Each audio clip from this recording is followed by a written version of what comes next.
What's going on, Peter?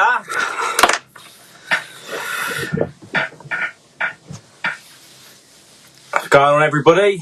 Finally, we're here. I thought this weren't going to happen when Instagram went down again. I was like, oh, here we go. The biggest live. But shout out to Peter for helping me out on the live to test it all out and everything. Yes, here we flipping go, Georgie boy. Little bit dark. It's dark in here because I've been sent to the bedroom. So I'm trying to not show everything off in the bedroom.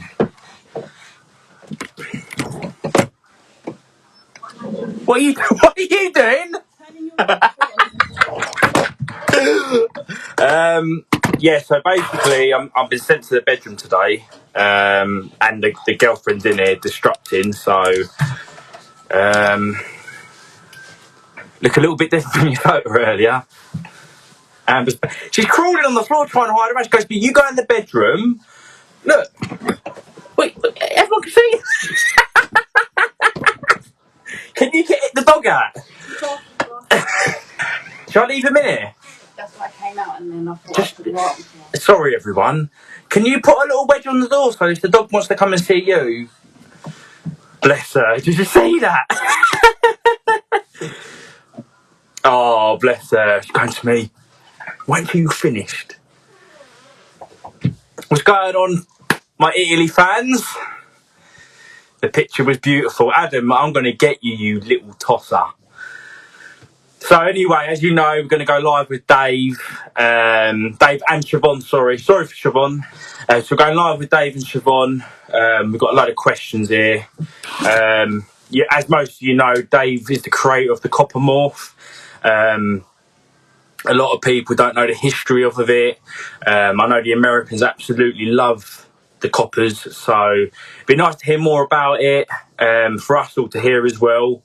And also, it's good. I always say this on the lives. It's good to put a face to a page. A lot of people probably haven't spoke to Dave, or because of a lot of us are a higher up breeder, people worry to speak to us, which is not the case.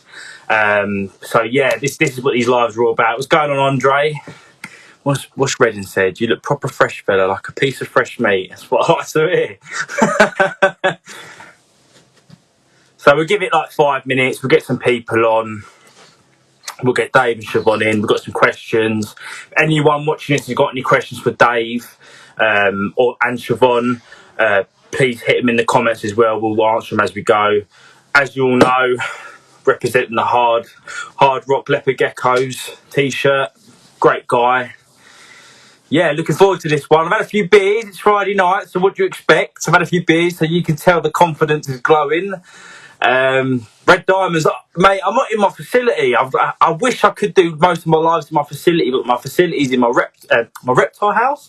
Is at my parents' house, because I've got a tiny little flat. So yeah, I do want to start doing more lives in the reptile room so I can show off some stuff. I know some people messaged and they wanted to see Kong. Obviously, I can't show Kong because I'm not there. But yeah, no water. yeah, we just said, didn't we? The world's gone mad right now. So where I live, we can't drink the water that comes from the taps because of, I can't even remember what it's called. I'm not even gonna say. Dan can put it in the comments. So there's something in the water that makes us really ill. So we can't even drink out of the taps right now. But you know, everything's weird at the moment. Fuel shortage and everything. So yeah, people that are just joining, we're going to be going live with DC Geckos and SP Geckos. Going to be talking about Dave is the creator of the copper morph, so we're going to learn some history about that. Also the sunfires, the amber sun glows, loads of good stuff.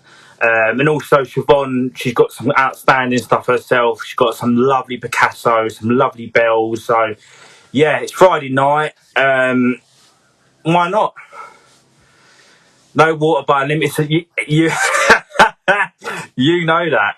What's going on, Molt? Red Hill Life. Adam, you live in that weird island between. I'm not even going to go there because I'll get carried away. What's going on, CNN reptiles? Damien, how you doing, mate? So as most of you know as well, with a live stream, I understand everyone can't stay tuned in the whole time and whatnot. So we do upload these to YouTube, podcast, Spotify. This weekend I will be updating the sponsor list. So at the start of every podcast, I'll have a huge sponsor list of people that have been helping me out. So yeah, looking forward to this live. Yeah, do you know what? A lot of people have been looking forward to this, Luke. It's nice to get Dave on. I appreciate Dave coming on. Dave is somebody I do really look up to in this hobby. So I'm really excited as well. I enjoyed doing his lives. I enjoyed hearing people's stories.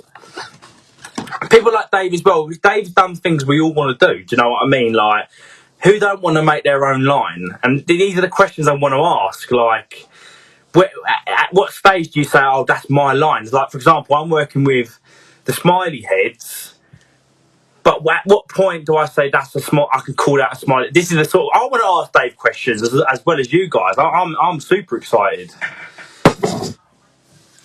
You look up to everybody, Shorty. Well, I suppose that ain't a bad thing, is it? That isn't a bad thing.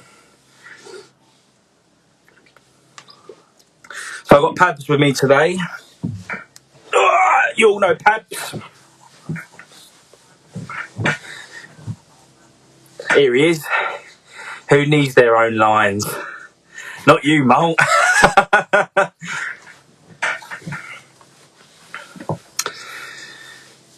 Got a fair few people in today. So the scenery will look different. I've been vacated into the bedroom. It's quite a late live for us, so I don't want Amber having to worry. So Pabs the boy, he is. He's always really good with me, but if I put her in with him with Amber, he would just sit there barking. But he's just sitting there looking at me like, bless you. Come up here, Pabs. So we'll give it a couple of minutes and we'll get Dave and Siobhan on.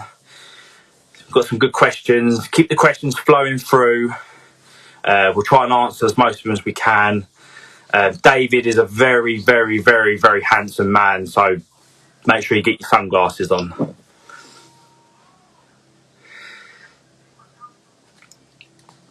Yeah, I thought you might have gone on the run as well. I thought Magic's gone on the run too. He goes quiet, then he starts talking, and he goes quiet again. Oh. So is my lighting all right, everybody? Before we get into this, I know it was pitch black in here. It was pitch black in here earlier.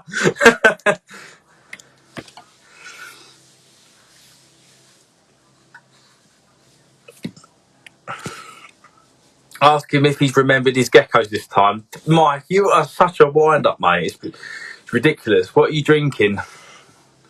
Don't start judging me, Andre. Good old Corona.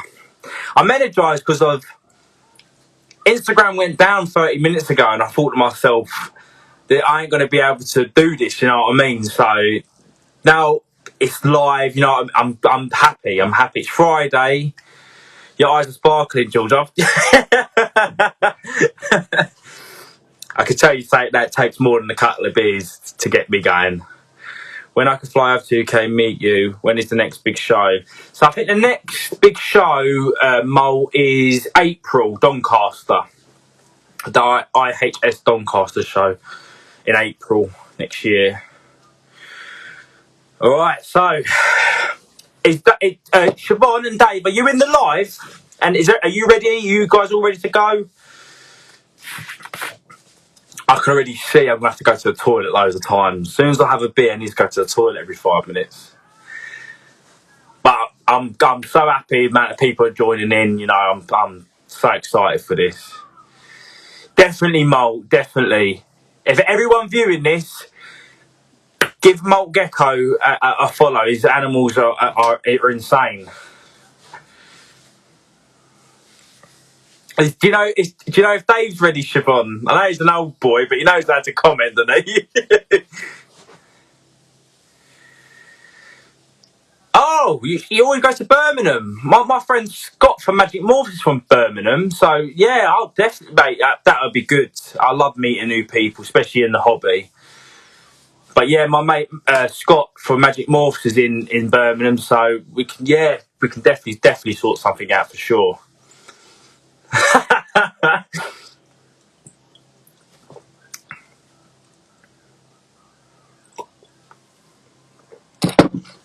What's going on, Bubba?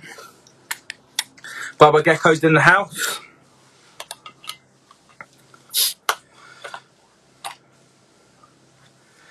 Oh look, Malt's speaking in German. He's hiding something.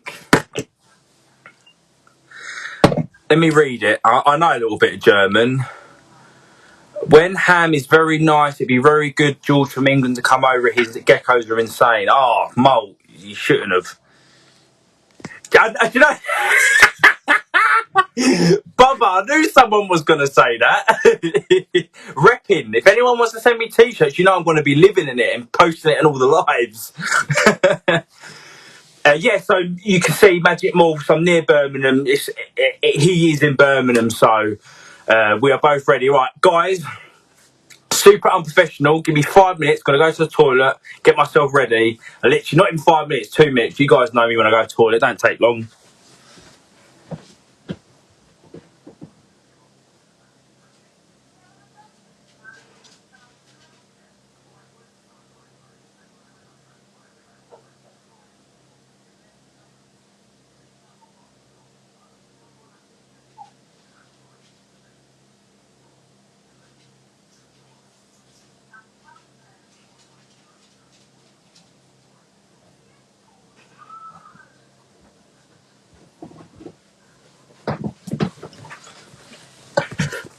There you go, Mike.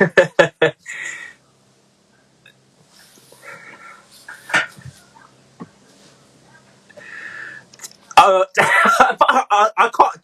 Do you know what? I can't. I shouldn't be reading these comments because I'm going to keep laughing and butting in. Don't listen to Tribal Reptiles. I've been to his house. I'm not going to say no more. Leave it at that. Right, so we'll get Siobhan on first, then we'll sling Dave on. So let's see if it all. Hopefully, because of Instagram went down, so hopefully everything works all right. SP.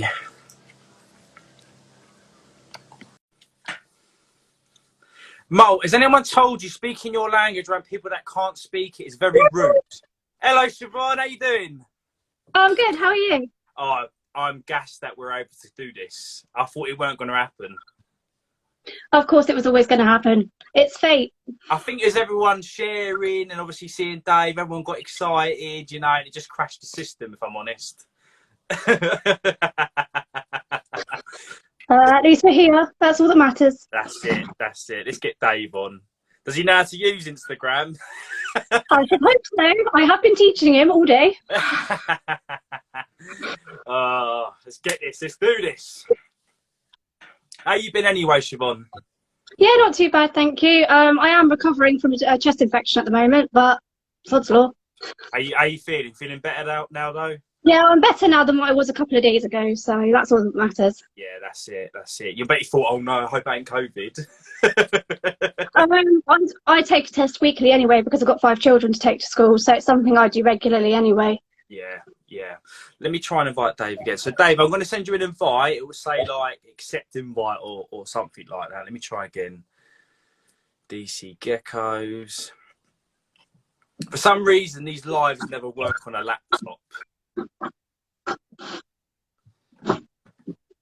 Send me an invite. Where's your manners, David?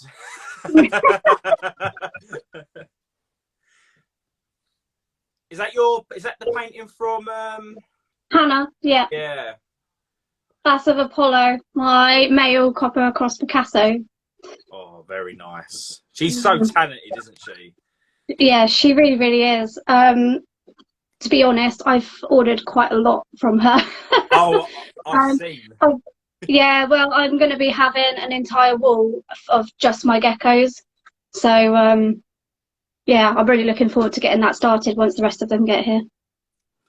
Dave's on a laptop, so I'm not sure whether...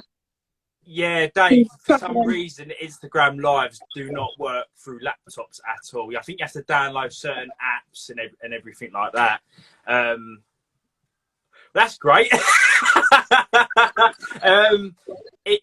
If you can use your phone and like wedge it somewhere, because I know with laptops, I tried it with Cenozoic Reptilia, it just didn't work. Oh, there he is. Oh, he's got his Turn pins around on. the other way. I don't know what the fuck's going on. It ain't working. It says connecting. Just there there you go. we You're go. fine now. Beautiful. You're looking like Johnny Bravo today, fella. Swing. How you been anyway? All right, I can't see you guys. It says connecting on here. Oh, does it? Oh, I can see your handsome face. Yeah, That's all right. As long as you can see that, mate, you're all right, aren't you? That's all that matters. Oh well, we'll wing it. We'll wing it. Yeah, you're gonna have to make sure you do it the other way. Keep it. Can you use the camera how you just had it? Yeah, I'm not holding it all night long. Can't hold it. Hold on. Let me find something to stick it in. Well, that sounds wrong, doesn't it? That's what the vicar said.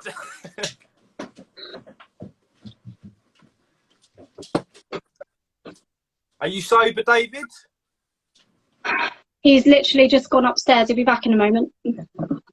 Are you sober, Siobhan? Oh.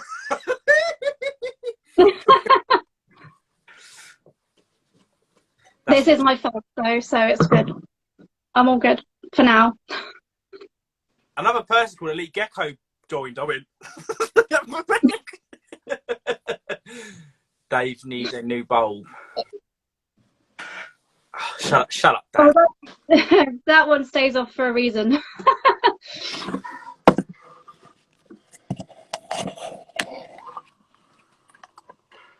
Yeah, this ain't very good. I can't see anything, man. I can't see anything. Can't you see us, Dave? We can see you. Can you see? Good, because I can't see anything here, man. I can't see comments or nothing. So. 2 secs.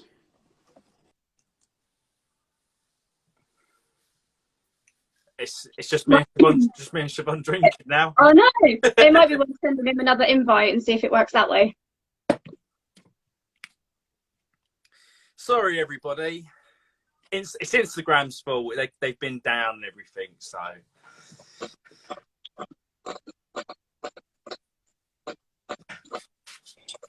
Hey! Yes, now it is. Better. You are looking younger every time I see you. I have to have a shave for work, mate.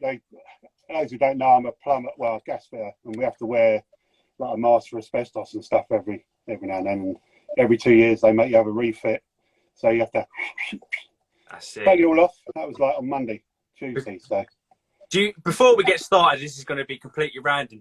Have you found it's picked up a lot? what, my beard?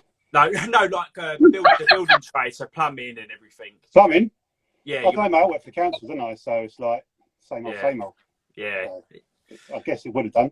People want to get stuff done, don't they? So That's it. That's with the council work as well. I do council work. I do the voids and stuff. So it's constant flow in it. It's always got to be sorted. But anyway, it's good to have you guys on. By the way, it's good to see Dave finally. He's got here. I thought, no, he's not going to make it. yeah, it's all good beer. We got there in the end. So anyway, guys, we'll get straight into it. So the questions I'm going to ask, they're going to be for both of you to answer, sort of thing. So I'll let Siobhan start. So how did you get into the hobby? How did it all start? When did you start? Was it leopard geckos the first thing you started with? It could have been something else. So when did all this hobby start for you? I first got into the hobby when I was 17. And that's when I got my first 2 leopard geckos. So it has been leopard geckos since day one. I did move on to like bigger things and a wider variety as the years went by, but then I always come back to my leopard geckos, and that's where my heart lies now. So and I've just expanded ever since. You've never looked back. It's been leopard No, geckos. no. Have you had any other reptiles? I know you love your animals. I can tell you love your animals. Has there been any other reptiles you work with? Because I know you work with fuscus and. I've got the fuscus and the African fat tails. I've also now acquired some hardwickies. Oh, nice. They have come from Wade himself at JW Geckos. So thank you very much, Wade. Um, and well, at the I do still have a couple of TVs left, but I am moving on from those because I want to expand on the leopard geckos further. I just want them to be my sole passion at the moment. They're the things that I'm enjoying the most, so that's where I want to progress. Definitely, I think that's good as well, because of this year, what you've been posting and everything has been absolutely going crazy. What I found as well is different with subspecies with leopard geckos like fuscus and hardwicky. Even though they do have different requirements, they're very similar in what they need. Whereas I remember I had Jehuas, cresties, gargoyles, fat tails, ball pythons. Everything needed different needs, and it became too much. You know what I mean? Like going to the Leo room, they all need the same thing, the same sort of humidities. When I used to go into, when I had all the other reptiles, I walk in and say, oh, that needs that percentage of humidity, and so yeah, I totally. Yeah, I mean, I've kept Burmese pythons, I've kept royal pythons myself, and crested geckos and gargoyles. So yeah, I've had a variety out there, and I've had even some of the larger monitors like the black throats and the white throats before now as well. Really? And bosque monitors. Yeah, I have kept a big variety in the past. You don't. You know what? When I get to know people, I honestly thought you only been around for a few years. It's only until I got to know you, I was like, what? She's been here longer than me. Yeah, I've been around quite a long. I've kept quiet for such a long time. I mean, it's only been the last. That's what it is. It's only been the last few years, really, that I've shown my face a little bit more. But I've been around for a long time. I've just kept very quiet. That's it. Sometimes that's the best way to be honest. Yeah. Just anyway, Dave, what about you? When did it all start for you, fella? I know it's been a while, mate. How did it all start? How did you get? Yeah, I can't remember that far. It's my daughter, mate. Really? My daughter wanted, we moved up to Swindon in 2010. My daughter made a friend at school and went around her house, and she had a couple of leopard geckos, and she goes, "Oh, Dad, can you get me some leopard geckos, like, for my birthday or whatever?" So I bought her 2 geckos, and they were just like hypos, nothing special, but and like kids do, after about 6 months, she was bored of them. So I've done a bit of research into them, found out they can live for up to 30 years, and I thought, all right, I've got a bit of a commitment here. So yeah, I just done a bit of research, bought a couple more because I got into them. Made all the mistakes that most people do, when you start off and that. But yeah, 2 became 5, and 5 became 10, and then I built my first rack, and then I looked into breeding. It just sort of snowballed, mate. I'm one of these guys where if I go into something, I go into sort of all or nothing, sort of big time. And that's it's sort of gone from there. That's crazy. So back then as well, the morphs must have been such like different. It must have been simple hypo, normal. Hypo. I think I got a sun glowing. I had a Murphy's male. I had a really nice hypo male. He had 2 spots in his back, and I called him. His name was Deuce. So yeah, it was a few cool little morphs to start with, and I started breeding normals. But I think you said you started with normals, didn't you? Literally, I literally went to. I had chameleons before I had leopard gecko, and the missus went to me, "Why have we got these animals that I can't hold? Like, let me do some more research and see if there's something I can handle," sort of thing. Anyway, she's got a thing for leopard print. Everything she wears is leopard print. She just loves you.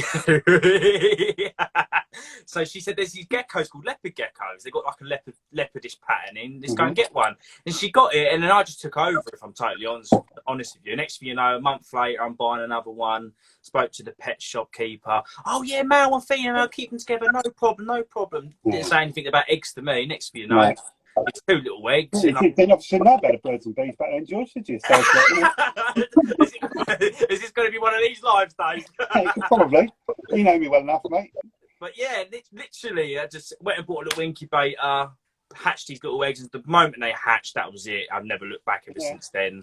I think that's how most of us start. You go into your pet shops. Like, I know a lot of people talk down on the pet shops, but they are the stepping stone for most of us. Got our first reptile in a pet shop. Do you know what I mean? Until you go home, you do your research, you think that sod just took 50 quid off me for a basking lamp.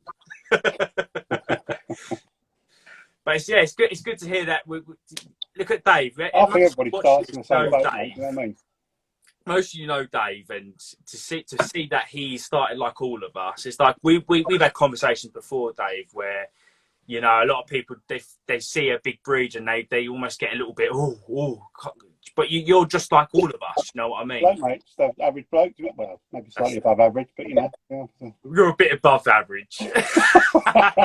Only playing. Anyway, Dave, and obviously Siobhan, you'll know about this. So, can you give us a bit of information how the copper started? How did it all start? Yeah, I mean, I don't know. It's about the sort of time I was looking at the Sassberg auctions and stuff, and I was looking to get a bit more serious with stuff. So I was looking all the time on Facebook for, you know, a nice tangerine gecko. And there was a girl up north who was selling all her collection off, and she just happened to have copper. So he wasn't called copper back then, but obviously I was doing my couriering at the time, so I sort of fit it into one of my runs, and I went up to Lancaster and I picked it up off her. And yeah, the dude's been with me ever since was it 2012, I think I got him. So yeah, he's sitting right next to me here, so I thought I'd get him down. Be the first one I show you. He's probably 12 years plus now. I don't know exactly how old he was because he was a male. He was a male. He was an adult when I got him. So this guy is what started. This is the guy that's responsible for everything for me, really. He really ignited my passion for the Leos. That's amazing. He's such a dude as well. You know, he's got a lovely face. He'll sit there and he'll give you the eyeball, like, you know.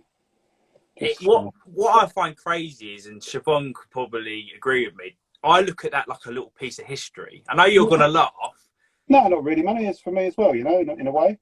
Like that, he started the copper. You know what I mean? Like that's a little piece of history right here. Like he, in 10 years' time or 20 years' time, when he's in heaven, as you'd say, you know, this is history right now. A lot of people haven't seen the copper. When I saw him in the flesh, he's brilliant. He's beautiful, boy. I mean, he's faded a bit over the years. I mean, like we all do, you know. I'm got a bit grey on top now, but you know, so still hanging on for dear life. Yeah, it's still there, mate. It's all there, mate. It's all there. It's just same with him, really. I could still breed him if I wanted to. Yeah, he's absolutely stunning on flesh. Absolutely stunning.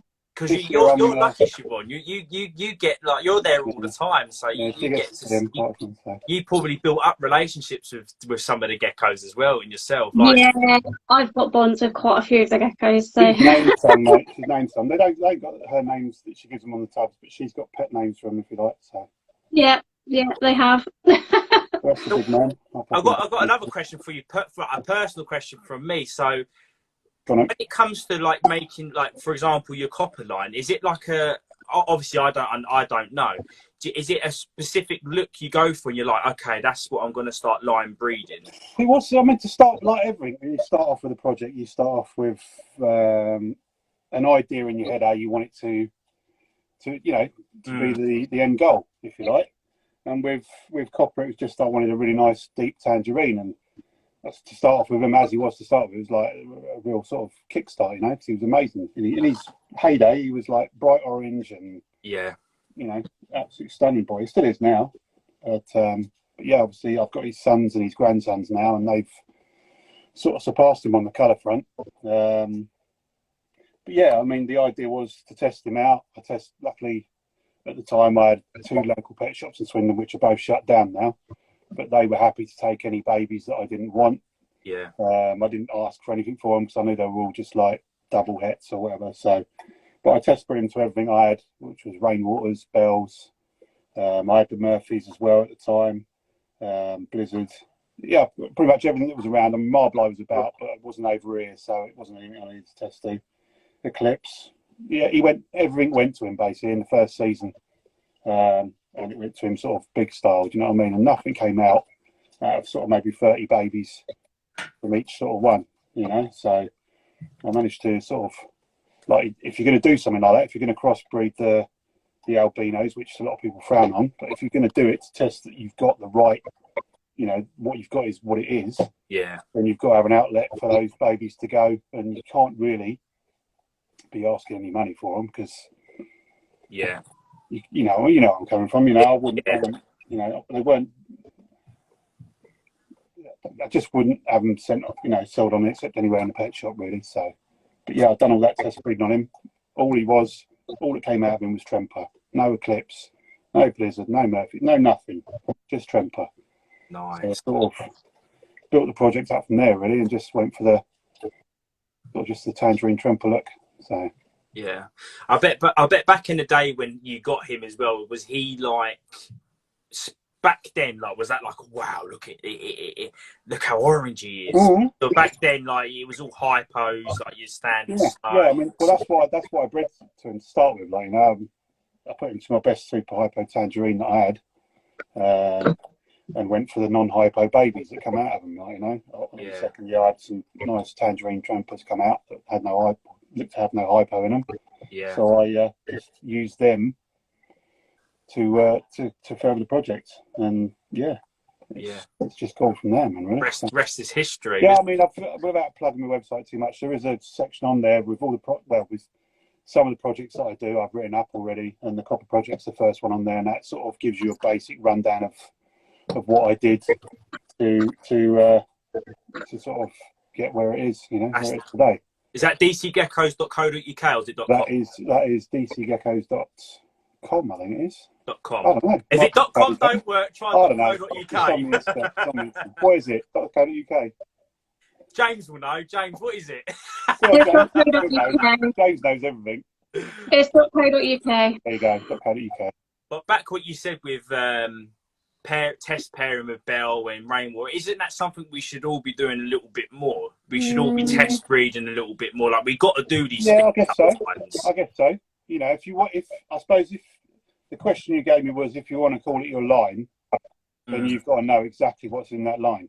Yeah. And that's the answer. If you don't know, if you haven't prove it to anything to prove there is nothing in there, then you can't say, there you go, James is there, .co.uk. You can't say it is what it is unless you know 100% it is what it is.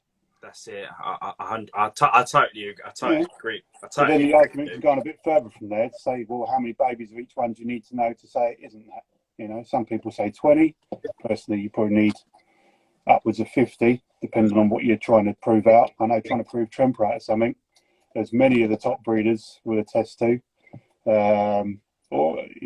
It's not easy to remove stuff from a line once it's in there. So if you've got pure stuff or stuff that's het free, just have a little think about what you put into it before you do it. Because once you do that, there's no shutting that door. You sort of open Pandora's box, and that's that. I totally agree. The Americans at the moment, they absolutely. I get messages all the time about your stuff, Siobhan's stuff. The coppers they're going crazy for them. I remember even JMG was like, I'm loving the look at that copper stuff. Is there much copper stuff in the USA? Do you know? Because I know everyone keeps asking for it. I think there's a couple out there. There aren't many. If they want to ask for it, then come and get it. I'm here. What I mean? I'm sure I can supply a few to people out there. I've still got a fair amount of pure coppers in the racks. That I haven't even put up for sale yet. So if you don't ask, you don't know. And as I keep saying to you, George, I might be a big, but I'm people might think I'm a big breeder, but I'm approachable. There's nothing no one I won't speak to. Yeah. James gets on my nerves every now and then, but apart from that, so. I'll always speak to him. He's a good pest to have. No, he's a good lad. He's a good lad, James. I wouldn't say a bad word about him. Who have you got there, Siobhan? Because I know Chloe just asked who have you got there. Yeah, this is Dexter. Yeah, You just recognise Dexter. Oh, look at him. Oh, stunning, Siobhan. All her geckos are just so big, I'm telling you. They're just, you can see the special treatment they get. Oh, stunning. Sorry, Mike. He is a big boy now. I'll bring it to Donny bike, right? If you're at November Donny, I'll bring it out for you then, mate, all right? USA, me only send 30 to 40 over, so market's very empty. That's what Malt said. So Siobhan, you get to see all these coppers because we got a question here. It was, how do you tell? Because in the UK, a lot of us do work with Dave's lines. Siobhan, you see it all the time, obviously, with Dave. What's his telltale sign with a copper you're like, that is going to be a lovely copper? Usually they will come out quite deep in colour, straight out the egg, to be honest with you. And as they progress, the ones that really, really deepen in colour, they can start off quite purplish, and have this really nice deep orange. And then I find that the purple will eventually go an even deeper orange. Yeah, I love the banding on the copper. I did do a copper and stonewash pairing, and it works so well. It's ridiculous. Yeah, that'll work. I do find that copper works quite well with a lot of projects. Yeah, it does do very nicely with quite a few. I mean, look at what it does with my copper cross Picassos. Yeah, you know, they're just one of many. Yeah, you know. Yeah, that's there he goes. He's got one or some to show. I think. Them Picassos are fire. Are you two able to give a little bit of information on the Picassos? Because I know a lot of people probably see that and go, "That is a stunning gecko," but what the hell is Picasso? There you go. That's one of mine for next year. Oh, nice, Dave. She's a bit lively at the moment.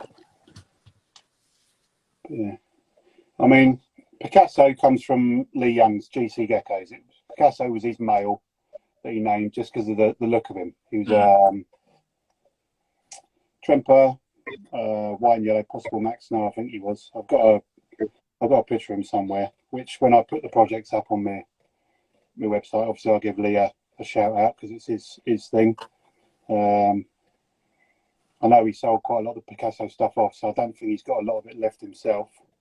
There she goes.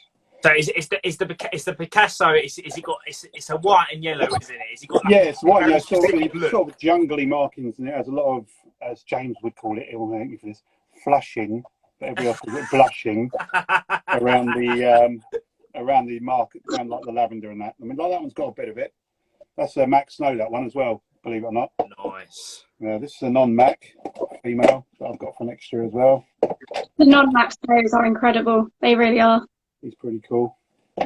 Every time I used to go to Dave's on my courier run, I used to be late to the next because I'd just be stuck in it. Oh, I've got to show you this, Dave. I know, I was there most of the time. Oh, that's incredible, Dave. Yeah, they really are stunning. They're a whole new level, to be honest with you. That is real nice. They look a little bit different to yours, don't they? Yeah, they do, yeah. Because Siobhan had, she pretty much wiped me out of them last year, I'll be honest with you. I did. Yeah, all but one. You get first dibs. You get first dibs. I'm having all in. All the beautiful stuff. When Siobhan gets it, I'm like, sod. This is one of the Max Snow, the Max Snow male I've got for the line for next year. Very He's nice. He's quite jungly as well. I've got another one upstairs, but I couldn't find it. So.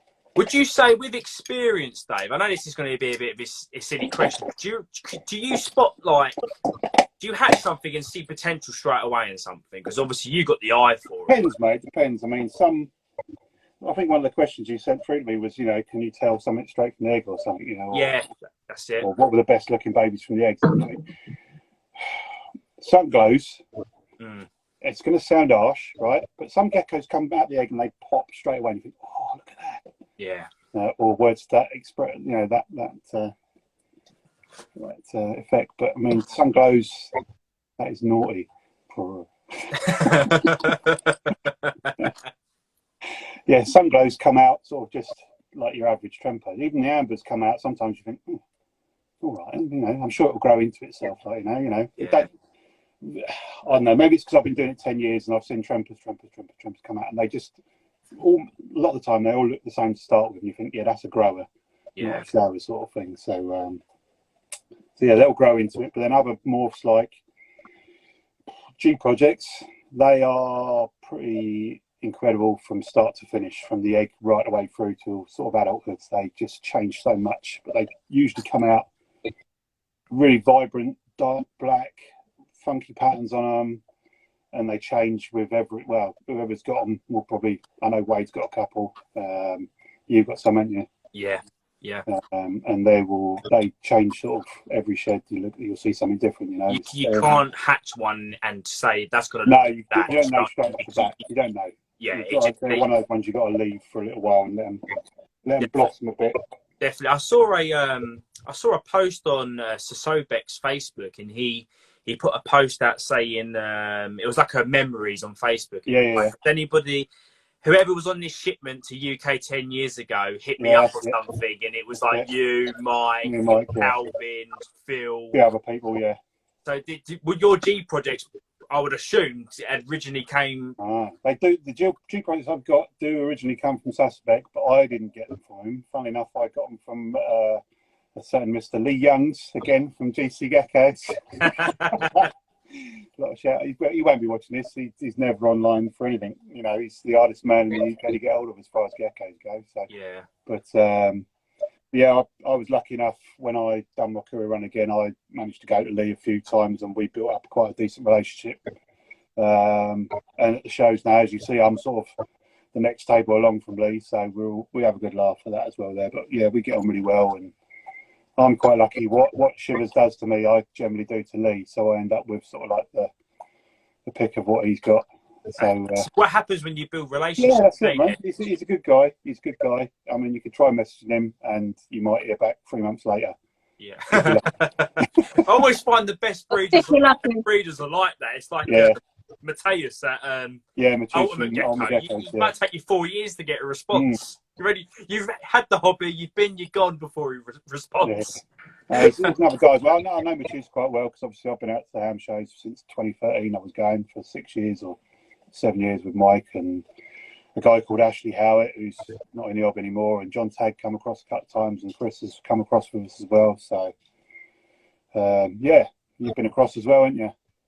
I have, yeah. Yeah, so it was a good show. It was quite draining.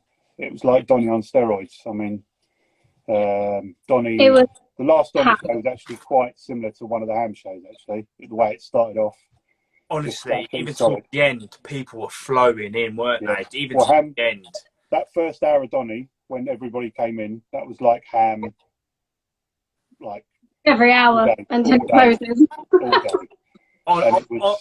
Honestly, I don't think there was one table I got to have a look at, because there was just so many people. I was just popping, you're right, okay there, mate. I didn't actually get to look at anything. How different is ham to Doncaster? I can imagine it's absolutely ramo. It is. It's if you look at the tables at Donny, where you've got plenty of space behind the tables for the breeders to sort of move around and do their thing, even in the rows and stuff, you've got maybe 2 or 3 meters behind you. The space between the front of your table and the front of the person's table behind you is just over 1 meter wide. So not only have you got 10,000 sweaty people walking around in this red hot hall, you've also got people right up against your back as well. So it is absolutely chocolate block rammed. Whether ham will ever happen again or not after what's been going on, Malt would probably have a better idea than I would. But I personally don't think. Oh, he says can't wait for ham in March. Maybe it is going on then. Maybe he knows something I don't know. Mo, is ham going ahead next year, March? Is it? So there's actually a question from James saying, haven't both of you done these shows in UK and Europe? What advice would you give to somebody who would like to participate in them? Myself, I'm interested in hearing this, because I've never attended ham. The only thing I worry about is I'm really bad at accents, because I can only imagine you're going to have those. I've been saying I was going to learn German for since I went across in 2013. Every show I'd say to Mike, I've got to learn some German for next time, mate. I actually started on a little app on the phone called Duolingo. I started learning a bit, but obviously gave up. Yeah, they all know English anyway. I know a little bit now.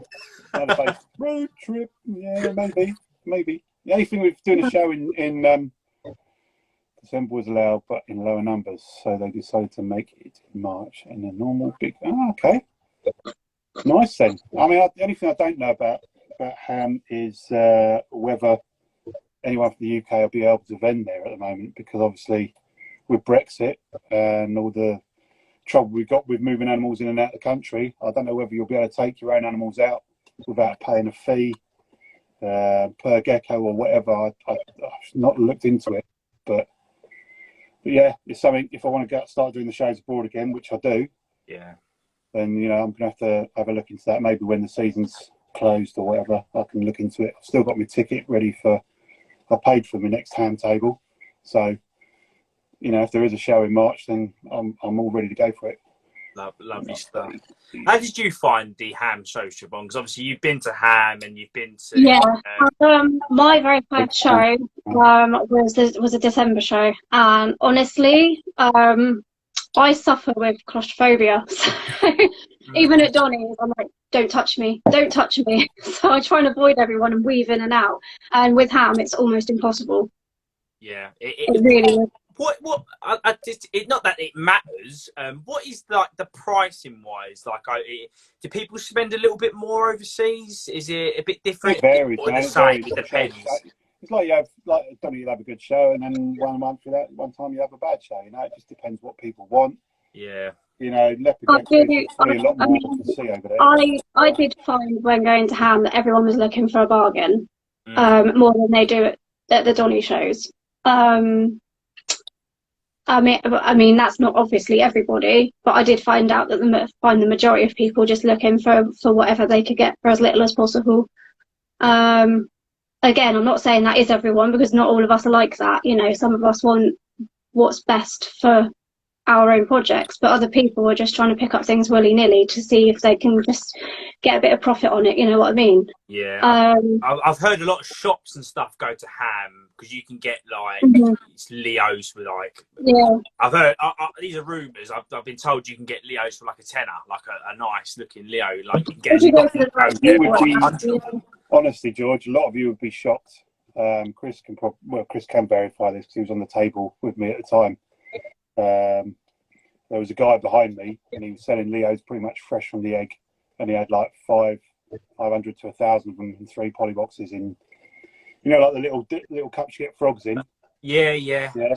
In those, and he was selling €10 a head. And I bet he sold them all night long. Yeah, I had at least 1,000 of them there, and they all went within about 3 hours. It's crazy. Jesus. Yeah, I'd like to know to this day how many of them actually survived the journey back. Yeah.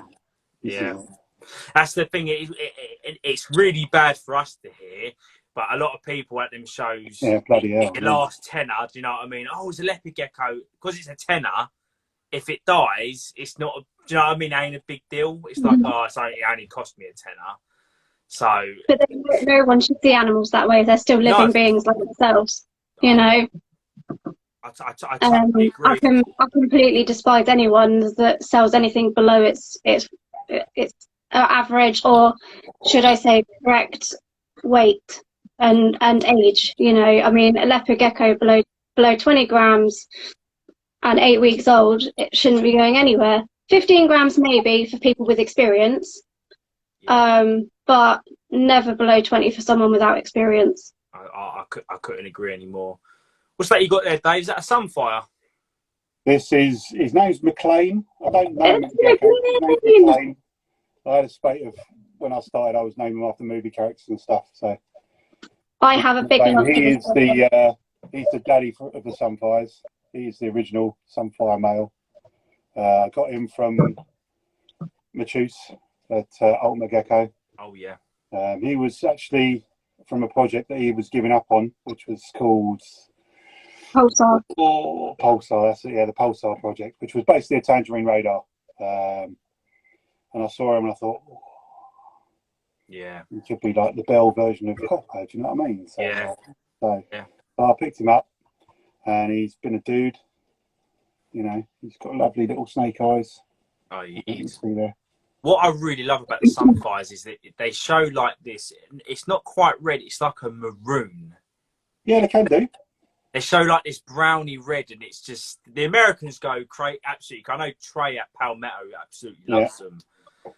It's stunning, mate. Absolutely. Yeah, stunning. I've got a big soft spot for McLean. He's the daddy to Lil Dave, you see. Lil Dave. Lil Dave. That's right, G. John McLean. Yeah. 2 C's though, bro. Spell it right. Absolutely. How long have you been working with the sunfires for now, Dave? Oh Christ. I think that was around the same time. I think I picked him up at the first AM show. So 2013, I think I got him. Again, it's all on the website about the Sunfire project. It's a bit more complicated, that one. But the idea originally was to basically to try and create a completely orange bell. That was the original goal. And then all of a sudden, these little white head voids started popping out, and other bits and pieces started popping out. And as with the Copper project, it's taken so many different sort of sidelines and different avenues with stuff. Yeah, I've kind of got some that go fairly orange, decent bit of carrot tail. Then I've sort of tried to concentrate more on getting the white head void going down onto the shoulders, and I've had a couple of babies hatch. I've had one this year that's got like the back of the head here sort of all white, and on the shoulders there's a bit white as well. So it's look at Siobhan showing off. the parties. Yeah, there's a white face. See, there's a little white face. But yeah, they've got such a unique look to them. They It's have, it's man. like Yeah. somebody could show me a photo of a sunfire and not tell me it's a sunfire, and I'll go, "Is that a sunfire?" Oh, that's stunning, Siobhan. Absolutely stunning. So, Siobhan, Trempers or Bell? Bells all the way. I will never ever go against my bells. Ever. Not in a million years. I don't know why. I've hatched some absolutely incredible bells, but for some reason... Yeah, there was a really nice lavender one you hatched out this year. Yeah, look at the face! Oh, gorgeous. Yeah, he was really nice, really nice gecko. I do want to expand a little bit more in bells, but I want to work with what I like. You know what I mean? When I worked with bells last year, I just tried a bit of everything, and I want to work. What's that, Dave? It's Princess! It's Princess! This is a Sunfire Radar Paradox that I hatched out. Oh, lovely. Oof, I have to have a look now. 2016 she hatched. There you go. Lovely, mate. Lovely. It almost looks like a lemon frost from my camera. She's got that really cool paradox on it. It's like black and then there's orange in it. And Malt's gonna like that. Malt she's will just a like stunner, that. man. She's. Oh, that's absolutely stunning, mate. Absolutely Okay. stunning. Oh. You must get lost in your collection all the time. You know the score, man. You know it. I'm yeah. It's it, mate. Your geckos are, like I said, every time I used to come to you, I'd be an hour late. I should just sit there and it'd be in heaven. Look at the face. She's beautiful, man. She's a stunning girl. She is gorgeous, but I tell you what, she can have an attitude on her, which is why I nicknamed her. She's a feisty breeder, mate. She's a feisty breeder, this one. She doesn't take Little no drama queen. She's quite hard work to try and get a pair, and for a paradox as well, she does lay decent eggs as well. I've had a few nice babies from her. You've got one or two, haven't you? I think. Yeah. I think she was one or two. Siobhan's got a load of them. She's got an army of them. If anyone was to ask me what's the best looking gecko I've ever hatched, she'd be up there. I would say she'd be up there definitely. It's unique. It's these stuff when you hatch that are so different. One of a kind, mate. Yeah, I mean, I've tried to replicate it, but not so far. As with most paradoxes like that, they don't. But Dave, do you find when you have a gecko with a paradox, I look at it like a birthmark. Yeah, kind of, I suppose, in a way. Do you find a gecko with a paradox? It's the question goes to you as well, Siobhan. I'm pretty sure you've had something with a paradox. Do you find not that it passes down like a gene, but do you find like it does help increase? Because I had a paradox in MP off of Flavel, and her babies. I had 3 babies with a paradox in. So do you think it helps? I do think it increases the chances. Yeah. Sorry, mate, I was reading the comments. I totally zoned out of what you were talking about. So So do you find multitask. that if you got a gecko with a paradox in, if you pair it to like let's say to one without a paradox, do you still see other paradoxins pop up, even if it's not the same paradoxin as the gecko? For example, I've got a snow MP that I had of Chris from Flavel, and I paired that to one with not a paradox, and I had 3 hatchlings with paradoxin come out. Yeah, I guess, there's nothing to say it won't happen. I don't know if it's genetically passed on or whether it's just random, mate. I don't think anyone's really come up with the answer to that one yet, to be honest with you. Yeah. All we can do is just keep records of what comes out. I know she hasn't had anything come out paradox from her at all. So that's not a even shame. not even little ones. Yeah, not even little ones. So from my personal experience, which is all I can really go on, I've not noticed it myself. Yeah. Radars do have attitude, I find. Oh, my radars I don't. find bells. I find bells very calm, even as hatches Yeah, when they first come out. If you get a tremper wants to scream, whereas the bell's more like, "Get me out of this tub. I just want to get in my cave already." I find the only bell-related morph that actually has a little bit of an attitude is the White Knights, and it's not because it's not literally because they are a bell or a radar. It is because of the blizzard side of it. That's exactly what I was going to say. Every It blizzard is the combination I have come across. Yeah. Sorry for anyone listening to this. They're little fuckers. I will say I've got most of my blizzards are quite calm. When they hatch out as babies, they can be really arsey, but I find that if you work with them, they're really easy to tame down and calm down. I've got a couple with me actually that've got blizzard in them. That are absolutely lovely. Here's one of my White Knights. Oh, lovely. So the paradox is okay. You wouldn't want up your nose for a bogey, would you? Jazz, are they the radars from me? Or are they someone else's radars? Dave, not tonight.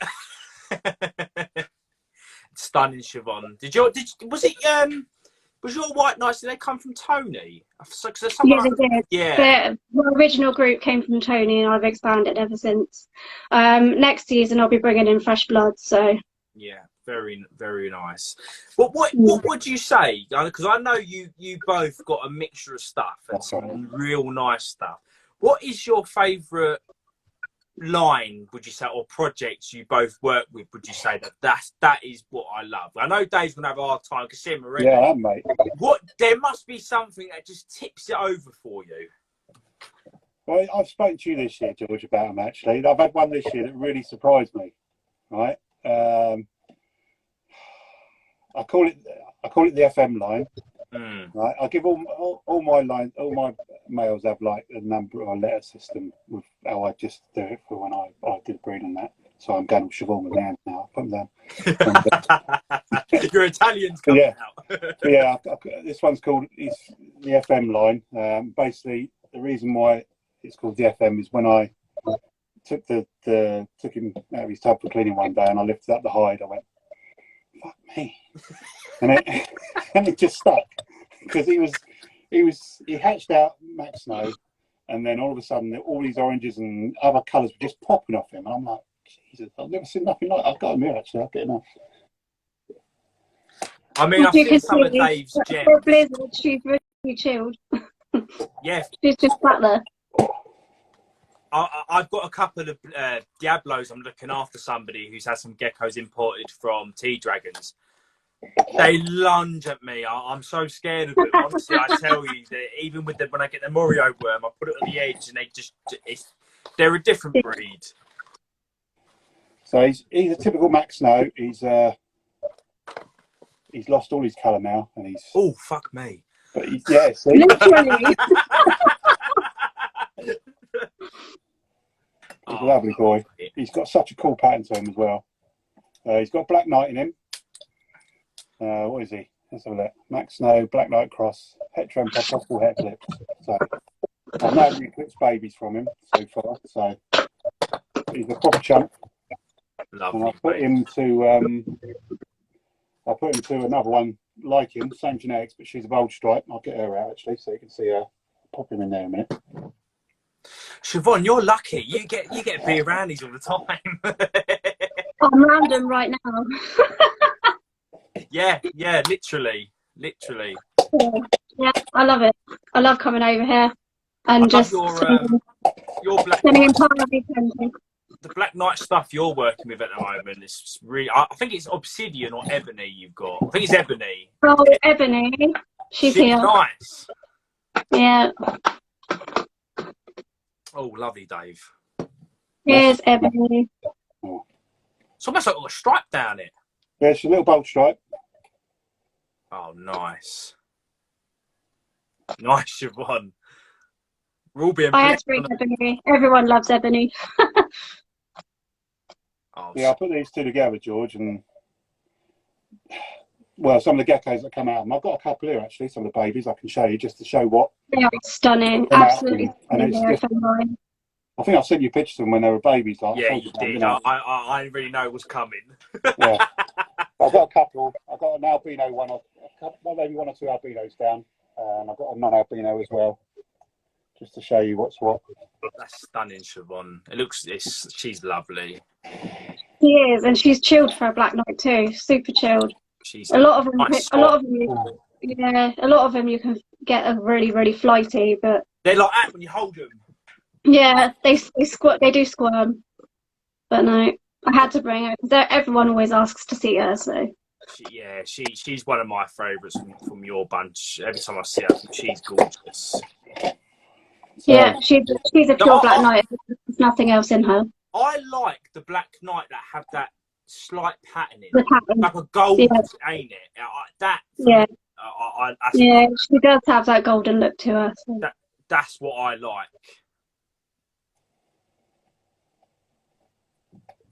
Nice, Dave. now with that hatch, I think I showed you the hatching picture, right? But it came out with bold stripe, and then all that jungle pattern was laid over the top of the bold stripe.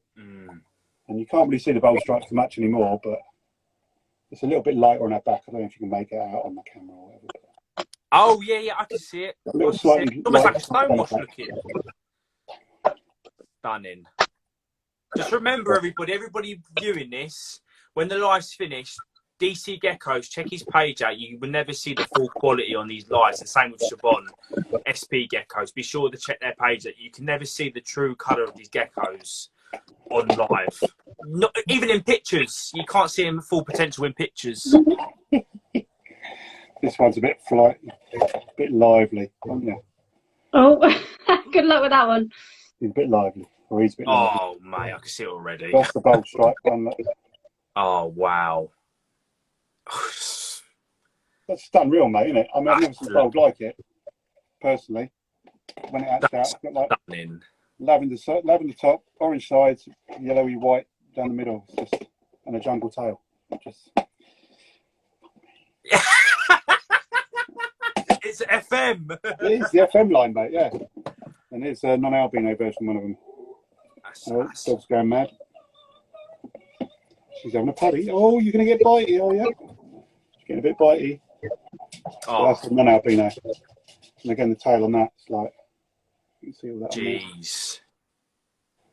But it just throws out stuff you wouldn't expect, you know, especially on the albino side of things. I've got a couple of non-albinos that were like that jungle one, where it was black down the sides and then a white background down the middle and then jungle overlay over the top of it. And you're like, what's going on? It's just crazy polygenics going on in them. So there's a bit of a project a lot of people have been working on at the moment, and it was at the time when I saw Black Knight Tremper, I thought, why on earth would you do that? And then Black Knight Ethan Moxham, I believe his name is, EC Exotic, and they look different, don't they? I mean, there's a lava project at the moment, and yeah, 1 minute, they look incredible. They've got like this chocolate look to them. See, look at me. That's what I look like when I go to a big I think it's right. Sweet. I've literally just got this room ready for brumation, so everything is going to be brumating shortly. They are in here. I've moved everything around. Give me. I'll find them. But they look special. Oh, who is that? That's Midnight. Yeah, you have a look at that. I'll have a look. Wow. See, Siobhan, you keep surprising me. It's dark horse, mate. That's absolutely stunning. So, where did this black line come from? Is it Ferry? Is it? Yeah, Ferry. Yeah. Very nice. Very nice. Very nice. That is a lovely Black Knight. Really nice. They've got this one's mum, and she's my favourite Black Knight in the entire world. I'll get her out while I'm waiting. Yeah, get Sapphire out. I'll get her out. Siobhan, do Yeah. you have any Picassos there you can show by any chance? Actually, I didn't bring any of the Copper Cross Picassos with me this time, simply because I was going to bring Apollo with me, but he's deep in shed, and I thought, do you know what? I don't want to disturb him. Yeah. And obviously, a lot of the adults are getting ready for cremation, so I had to be careful. Oh, jeez. Size of that. Yeah, I've got big hands as well, mate, you know. He's Yeah, that's lively. that. He's nice, man. Should probably smell the males. Done the Oh, Dave, mate, look at that. yeah. She is gorgeous. She's my favourite black group. She really is. When she just comes fresh out of shed, she has like a blue sheen to her. Stunning, mate. And do you find any sort of obviously everyone knows with the Black Knights there's a bit of an infertility and stuff. Could you any information for the people that are viewing this? Yeah, man. I picked mine up in. Oh, let the phone's drop. There we go. Can't handle it. It's my age. Steady. What'd you say? Black Knights, fertility. Fertility, that's the one.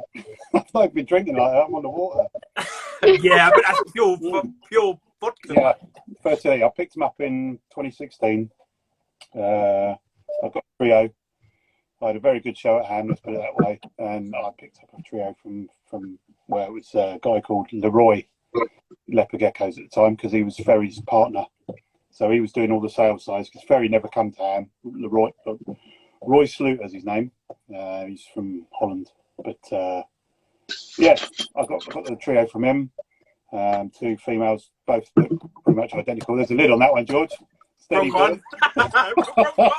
It works for me.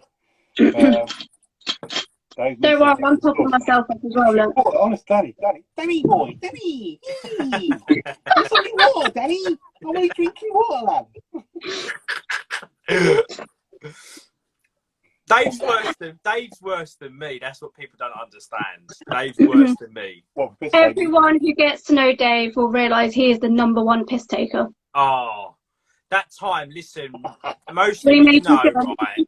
When I used to run my courier, right, I went to Dave's once, dropped the geckos and that. Dave, when I've got to shoot, George, like, I'm got to go to work. And I was like, all right, nice one, Dave. Have a good day's work. Sorting the geckos in the back of the van, and this fucker made me jump out of my skin. It fucked my day. Sorry for the French. It ruined my day, Dave, quite frankly. I was scared all day. I had that butterflies in my heart all day. You crapped yourself, didn't you? Oh. There was a bloke walking, had two little girls, and I've gone, fucking hell. He's looked around with disgust. He's gone running to his van, cracking up. I thought, nah, I'm not having this. Danny, that's not my Yorkshire accent, mate. It's just my sort of, I can get my tone of voice to sort of your level. That's about as high as I can go, unfortunately. Danny! You wind up. Geckos, do you? Oh, Dan, leave him alone. He's going to message me later. I didn't find Dave remotely funny at all. Wednesday, do you? Like Wallace and Gromit. Is there got a question here? Is there this is probably something you're not going to want to say, but is there another line or a project that you got in mind that this goes to both of you? Is there another line or a project you're both working on that you're probably keeping to yourself? Yeah, there is one that we are both keeping to ourselves. Basically, I done something last year just to see what would happen. I'm not going to go into it too much. A couple of people know. Yeah. It involved Super Snow. That's all I'm going to say. And I had a few babies from it, and she done the same with the Picasso line. What she done with the Picasso line, she's cleaned me out of everything I had to sell from that project. So it's something that you'll see. Chucking cheese from it. yeah. So there are a couple. There's always something, George. There's always something new going on here at the end of the day. Dave has the Pixel line. Yeah, that's Malt's line, isn't it? Pixels. Yeah, they've caught my eye. A lot of Malt stuff's caught my eye. He's a cracking breeder. Yeah, Malt and me can do. I crazy. If I ever get to go to Ham and get to meet Molt, I've spoken to Molt a few times. He's a lot younger than you think, mate. He is. Yeah, I know. I think he's not going to mention any name, any ages because I don't want to upset anybody. But yeah, he's for his age. When he gets to Dave's age, he's going to be like should be a big name. Big godfather, mate. Yeah, definitely. The MTs he's got and stuff. Mandarin tangerines, you say? Yeah, it's funny enough, Dave. High contrast geckos wanting to see your Mandarin tangerines, or even if you've got any crosses. I've got some crosses. Do you? I've got a question for you, Dave. And I don't. Do you work with MT at all, Siobhan? Not well. I say not. I haven't this year. I will have Mandarin crosses next year on the go. Which I've acquired from Dave himself. So, because I have a question. I don't know whether you'll be able to answer it. Sure. Is MT one of them lines that doesn't do very well crossing? Does that make sense? I think it does absolutely amazing being crossed. Yeah, it's incredible. The stuff that Dave's hatched out from outcrossing this year, perfection, absolute perfection. That's mad, Dave. Yeah, deep orange. From Barry. At Only Tangs in America, I got my mandarins from him. Barry Gardner. Yeah, Barry Gardner. Yeah, my mate Barry. I know him really well as well. I met him a few times. He's a good lad. Really nice guy. They're stunning. She's a peach, man. She's one of the best he ever actually sold me. So it was meant to be a male, but it ended up being female. But I still took it on. So why wouldn't you? Why wouldn't you? I mean, got a tail. Stunning. Yeah, she's stunning, mate. That's that one. I've got another one floating around as well somewhere. Yeah, James, your empty crosses did come out very, very nice. Yeah, Dave's got some really nice Mandarin crosses to show you tonight. Very nice. Gonna feast our eyes tonight. Yeah. Thing is, again, Siobhan, you get first dibs. You know what, Siobhan? I'm not gonna do. I'm gonna message you and go, Siobhan's that gecko from Dave. Sort me out with that one. I've got my female. I got from Barry. Nice. She's beautiful, man. I can sort anyone out with any gecko that's up for grabs. Even deeper tang than the last one. She's Look lovely. at that. Jesus Christ. It's the tail that gets me. They get a bit of orange underneath the belly as well, and you can see that there. Oh yeah. Like ombre and under the body. Ombre. Oh mate. Stunning. Yeah, another chilled calm line that I've got. So Dave, would you say the crosses with the MTs work very well then? Or does it just work very well with what you've crossed it with? Oh, mate, I've crossed it. The male I got from Barry last year didn't want to play ball last year. He was like, no, not having it, not having anything. So the idea was to breed the three females we got to the male, but he was not playing ball. So hopefully he'll be up for it this season after brumation. He might come out of it and do his thing. Yeah, the crosses, they go really well, mate. I mean, I've not really shown anybody these yet, but this is sort of like a premiere, if you like. If I can find him. What you both done this season's been honestly fire. Some of the stuff I've seen, I've been, oh wow. Even that you got a funky G project you're working with Siobhan. I'm pretty sure it's like a really dark one. Wow. Yeah. Wow. Dave's got the dad to those ones. He is incredible. Right, a lot of people don't realise that people like Dave and like your Mikes, you guys pretty much brought a lot of the stuff that was working today into, do you know what I mean, over here. Oh, Jesus Christ. There's me saying, MT's any crosses any good. Look at that. Yes. Ilma, is that been crossed the blood? No. Guess again. Amazon Glow? It's really obvious. It's really obvious. G Project? No. It's not obvious then. It is. It's extremely obvious. What's my main line? Copper. That's pure copper mandarin cross. Nice. That's a female. I've just looked at the male again tonight, and he's not long come out of shed. He is incredible, the male. Look at incredible. Chris. Honestly. Jesus Christ. Oh, show yeah, that. when I say copper crosses into anything really well, it really does. Mm. I mean, look at the carrot tail on that. for the first year. He's a bit lively, and he's also starting to go orange underneath as well. Stunning. What's throwing me off with it not saying copper is, you know, croppers have that banding. You know, you get that silver banding. Gosh, she's not having it today. It's because they're non-albinos, George. That's why. You won't get that on the non-albinos. Oh, stunning, mate. Oh. Don't hold it like that. Is that Calvin? That ain't the Calvin, no. It's not the Calvin, though. No. They're all good, man. They're all good. Incredible, mate. Incredible. Yeah, they're a bit of a lively line, but something to. I've kept all those back this year. Yeah. They're all staying here. Have they all came out really nice then? Yes. Yeah. Oh. Every single one of them is amazing. Yeah. That's a good sign. And they're all het Tremper, obviously. So next year, then, yeah, I'm pro. Yeah. A lot of people say don't hold geckos by the tail and all that. You know, I can't remember last time I had a gecko's tail drop. I think I've had one all season from the babies, and that dropped hit coming out the egg. So yeah, you know, my geckos used to being, I know copper's a prime example. I can pick them up by the tail. You know, they used to being picked up, and put on my hand.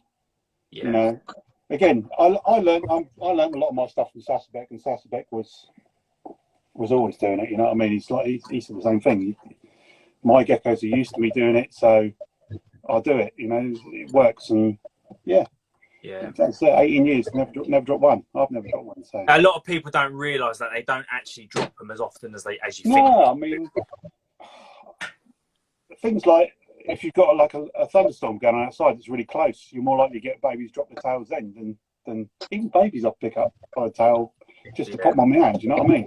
Yeah, I don't have an issue with it. Don't have a problem with it. I do the exact same. I think it's a bit of an old wives' tale. I mean, obviously, if you're picking them up, swinging them around, then obviously they're gonna throw them. Do you know what I mean? But as long as you're careful, and you know, I'm not hand-fisted with what I do with them. You know, I'm quite, even though I've got big old meat hooks, I'm quite delicate with them when I pick them up. So yeah, usually they're quite easy to judge as well. Like if they're not, I bet you do, Mike. Yeah, I bet you do. You dirty old man. I like being held by the tail.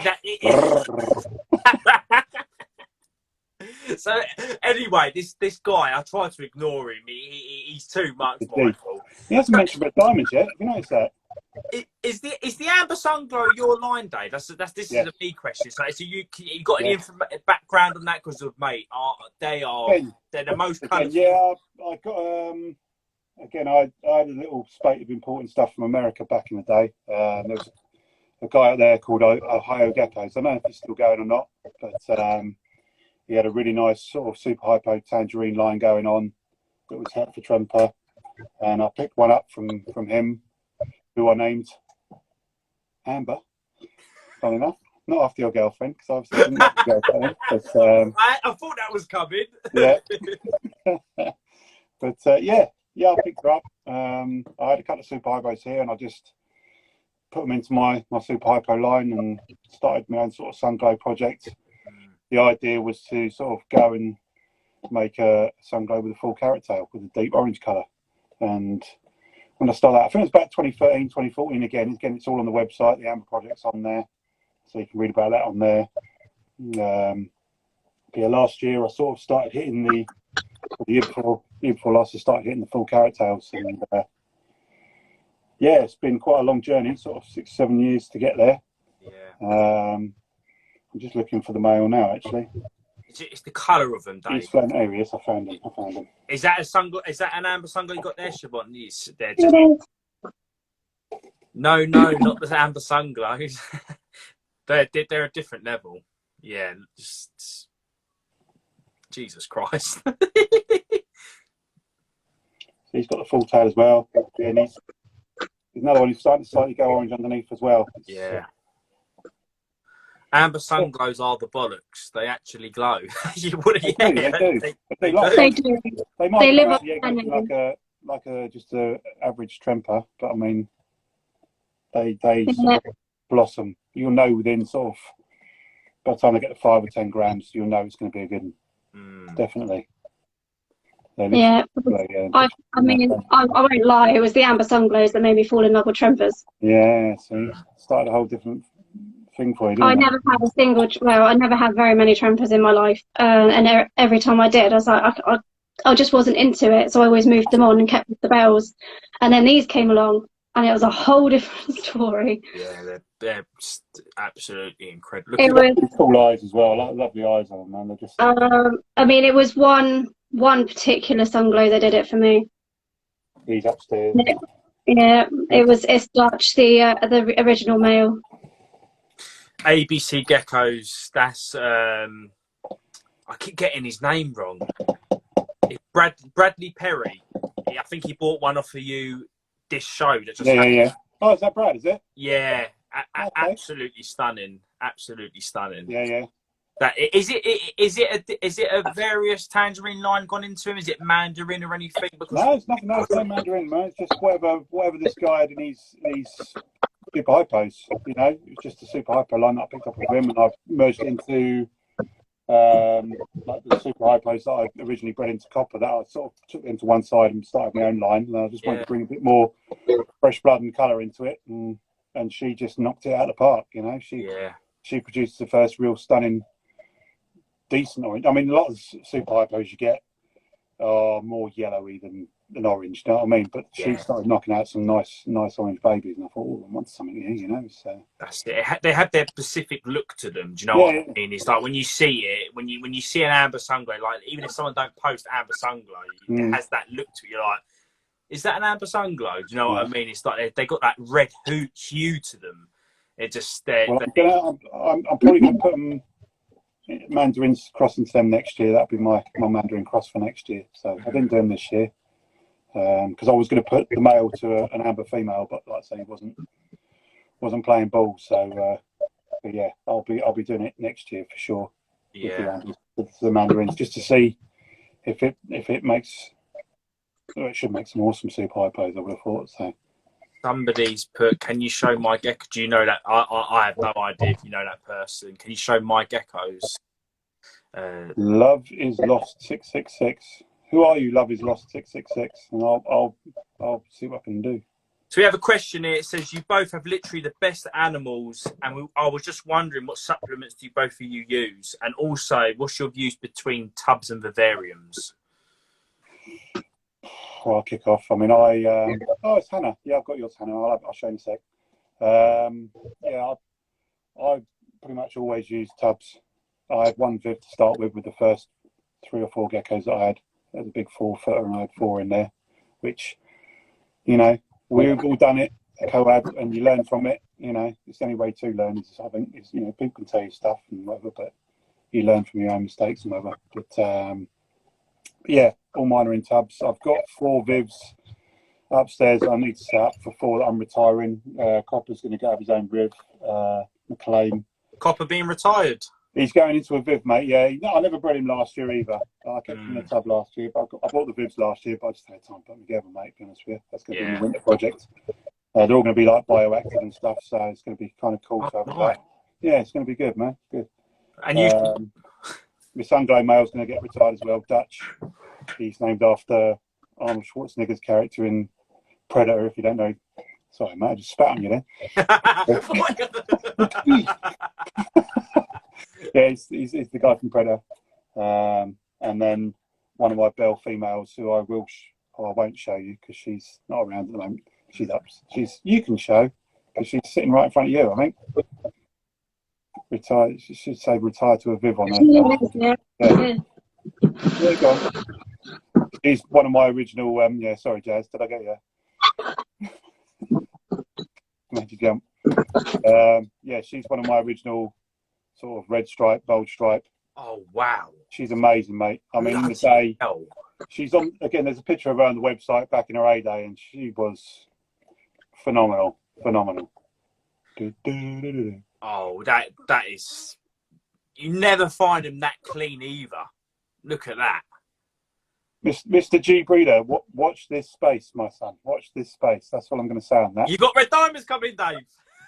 Watch this space. Barry, I bet you're getting them from. If you're getting them from Barry, I'm going to be crying. Oh, he's been. What's going on here? Oh, I know something you don't know. Tissue, George. Do you want tissue? yes, please.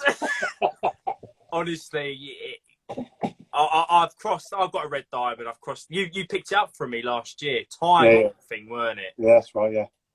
I've crossed that to copper and electric, and like a copper. If I'm honest with you, copper does really, really well crossing with everything. It don't know what it is. It just stonewash comes out amazing. The red diamonds, honestly, it's... Next season, Mike. Yes, next season I will have some. Yeah. I'm looking forward. No, I'm looking forward to it because no, I mean you're gonna get some fire red diamonds. Red diamond does really well with white and yellow as well because I know Barry's. Yeah, I see Barry's ones are amazing. Yeah, amazing. They've been coming out real nice. But yeah, I've crossed mine with copper and they're coming out with stripes and everything. Absolutely. Also, what I will say is your gems. How the hell did you get that colour in your gems? Was it a little bit of... No, it's one word, mate. One word again. Copper. Yeah. Copper and a bit of line breeding. I've got. Hang on. Let me show you this gem.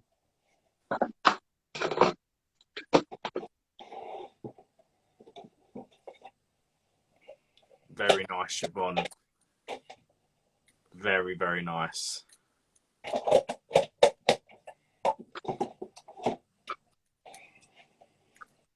This is one of the Gem Snow Colossal females. Stunning.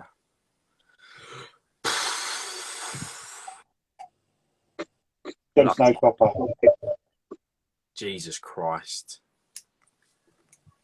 Coastside Geckos from USA. I need some copper to add into my gem projects. Yeah, just drop me a line, man. Drop me a line. I will answer eventually.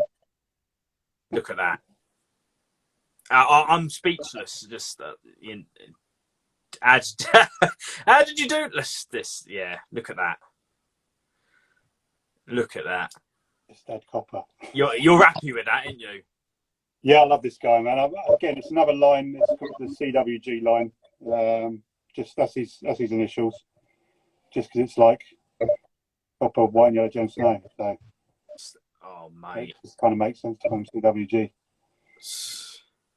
But he's a beautiful boy. Again, really placid and chilled. And because I've had other males on the hand, he's not really interested in that. There was one you hatched. I think, if I remember rightly, when I saw you on my courier one, there was one you hatched, and it had like a jungle patterning. And I remember you saying to me, he's going to be really special. I don't know if you remember which one I'm talking about. A jungle patterning.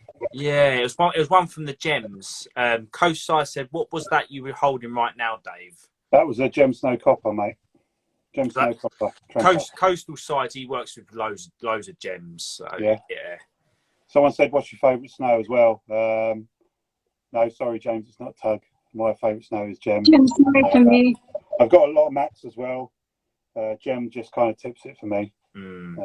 Just because of how they work with the coppers and stuff. I mean, I've got the big man, actually, Colossal. I'm just going to gel my hands a little bit, just in case. Because he's a dude. He's a big lad. Because you got Colossus there, haven't you? Colossal line. Yeah. Whoops! Where are you, dude? I mean, I've got one of your Colossals, Dave, and the colours they throw out as well. Gem Snow Gang. Yeah. I like a always been a big Gem Snow fan, always. They're my favourite snow, always have been ever since the start. So that's my hands, just for anyone who's looking, my hands are 8 inches long from tip to the end of my palm. And he's just under 12 inches long, no giant. He's just a big boy. He's not fat either, he's just big boned, a bit like me. We've got a lot in common, haven't we, mate? Fathead as well. So what's the I know you've got the information on your dcgeckos.co.uk. Is it just a line of big geckos? No, he's just the son of copper. I put a gem snow to copper. Gem snow tremper that I hatched myself, put to copper, and this guy just came out of the egg. He was about 6 grams when he came out of the egg. And you think to yourself, oh, he's a big lad. And he's just, I mean, his tail's thick, his head's thick, his body's thick. He's not overweight. You know, I mean, I wouldn't sort of say he's an overweight boy. No. He usually sits around 130. Again, there's no giant in him whatsoever. There's no giant in the gem that I had, and there's no giant in copper that I know of. Obviously, I'm not angry. I'm just disappointed. That's, you know, James. It's all good, mate. It's all good. We've all got what we like, and you know, I know you're the. I won't say the word because I know he's the Tugmeister. Everyone knows that. Yeah, I know. I know the Tugmeister just because he's so enthusiastic about it. Always. I've never seen anyone love tugs quite as much as James does. So. Well, that's it. That's the thing. It's a hobby. It's supposed to be fun. If he's enjoying it, you know, no, I mean, you don't need to talk down on that. He's enjoying it. Yeah, exactly. No, fair play to him. You know, he loves. I've never seen anybody with the passion and enthusiasm that he has for tug snows. Yeah. Or it's just even the hobby in general, and he's just always a jolly James. Do you know what I mean? He's always happy and smiling. He's a good person to have around you. Definitely, mate. If Definitely. you're feeling down, you know, that guy will bring you out the gutter. Yeah, we've been talking quite a lot, me and James, and we actually found out we're quite similar in a lot of ways, really. So, yeah, he's a good guy. He's a good guy. So we did have a question. I had a question. I think I already said it. What supplements do you guys both use? Yeah. I use Repashy Calcium Plus personally, but I do switch around with Vianate because sometimes I find I don't know. I'm not a scientist, but I find Repashy it smells very sweet. So I can only think it's got sugars and stuff like that in it. So I've noticed some geckos lap it up, and you get the calcium sacs, didn't you? So sometimes I do switch and choose between Vianate and Calcium Plus. But what supplementations do you guys use? Well, I'll start if you like. I'll try and keep it brief. I import from America the Osteo Form SA. It's not easy to get hold of. If I find it, I generally buy it in bulk, like I do with most things, because it's just the easiest way to get it. You know, it doesn't go off, so it's just calcium at the end of the day. So it's not got a shelf life on it that I'm aware of. I can see in the tubs, but I use that. I've tried the Calcium Plus. Personally, it's all right, but I find it's quite damp, and I find it can go off really quick because I tend to. I keep all my calcium in a separate dish, and I don't dust the mealworms. I let them lick what they want out of the bowl, and then just eat the mealworms plain. Because I find if you put too much calcium and stuff on the mealworms, it can get in their pores, and it makes them die off quicker. Yeah. So there are a few exceptions to that. Some of the Super Snow lines I've got don't tend to eat as much calcium as they need, so I do dust their food. The Black Knight Max Snows can do it. The Black Knight Super Snows can do it a little bit. So there are a few lines that I do dust with the Osteo and the Vianate, but I just do for ratio wise for males and the babies. I do a 1-1 mix, so sort of 50-50, and then for laying females, I do 2 parts calcium, 1 part Vianate. So they get a bit of extra calcium throughout the season, and it seems to work really well for me. I don't generally have any problems with any geckos going downhill with MBD or anything like that. It works for me. So if it works, I'm not going to change it. That's it. And what about you, Siobhan? I'm guessing you're quite similar with Dave. I unfortunately can't use the osteoform because I am allergic to it. Really? I have a lot of allergies in this hobby. Yeah, honestly, my allergies go through the roof. I'm allergic to leopard geckos themselves, actually, as well as. I'm allergic to this. Yeah, I will pay for this later. I'm allergic to leopard geckos. I'm allergic to most calciums. I've got allergies to most cocoa fibers. And the list just goes on. So yeah, I mean, leopard gecko keeping can be a task for myself. But as far as calcium goes, I do a mix. I found 2 that I can just about get along with. And Repashy Calcium Plus is one of them, and the other one is the Zoomed. Is it Repti Plus or something? I can't remember exactly the exact name of it. But yeah, that's the other one that I can just about get away with. That must be. It just shows if you've got all these allergies and you're still here doing this, that shows you love doing what you're doing. Do you know what I mean? I I hear do. horror Yeah. stories about people with mealworms, like they struggle to breathe because of mealworms. That's another allergy. That is my worst allergy out of them all, actually. Yeah, I can't breathe when I deal with mealworms. I can't breathe. Thing is, with supplements, I always change it up. Like, I'll go Vianate, and I think, oh, do you know what? I'll try with a bit of Repashy. I always have a change around. That's for Hannah. Just going to shed bollocks for Hannah. Lovely, Dave. Another little sunfire. Very nice. Yes, The Americans, honestly, the Americans are going absolutely crazy with the coppers, sunfires. If any of you Americans watching this, because I know you guys message me all the time for copper. Dave's the copper guy, so drop him a message. He doesn't bite. He'll only bite you if he has a few beers. Well, you'll be fine. Sorry, mate. Sorry. Dave? This is going to be. I know because if I've spoke to James and James said to me, Dave's not going to answer that. You've got to answer it. What's your favourite line? It's got to be copper, surely. Yeah, I'll tell you so. But I've got so many lines, mate. You know about a gecko earlier, sorry. I've spent too much with Jay this season. Copper. I bet you have. Copper has got to be the line, really, just because there's so much. It's gone so many different avenues, you know. And I mean, it's another one. I know I keep saying in America they're talking like it's.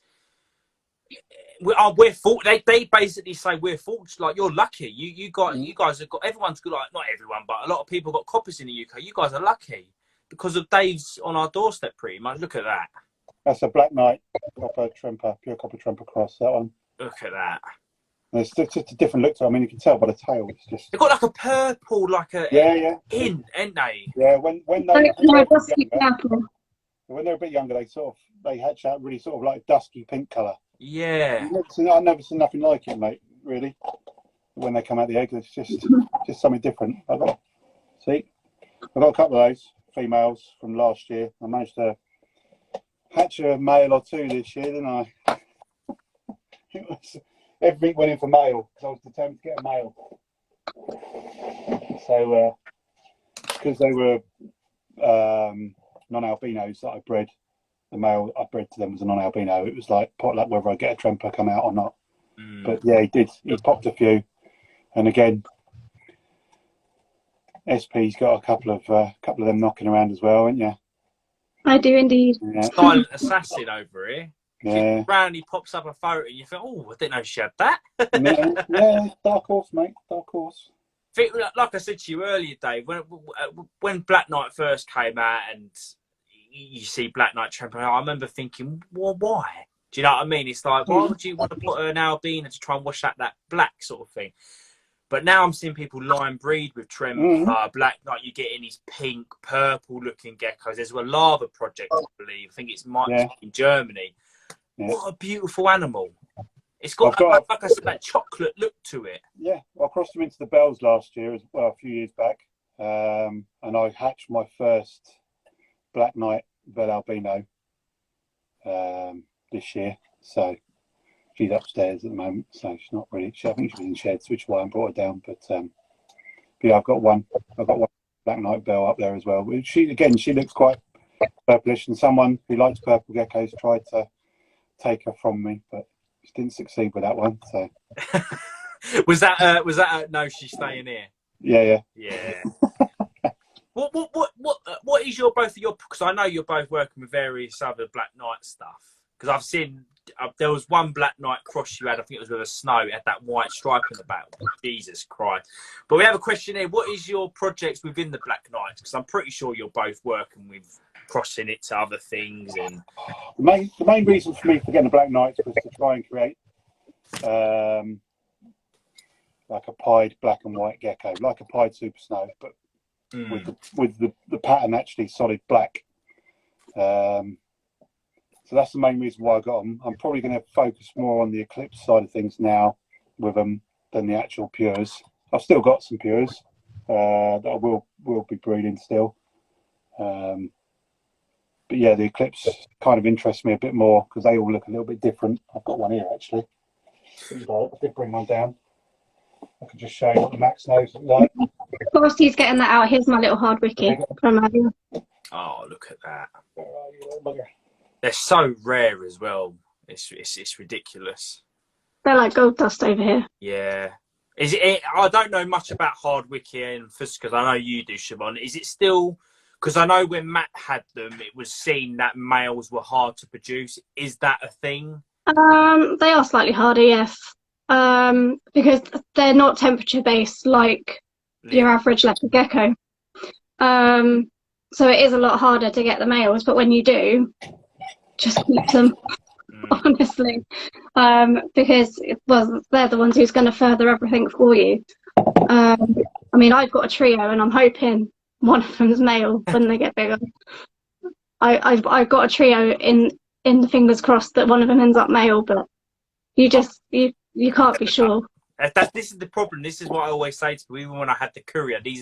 Unfortunately, our hobby is evolved around animals, so you can never judge anything with them.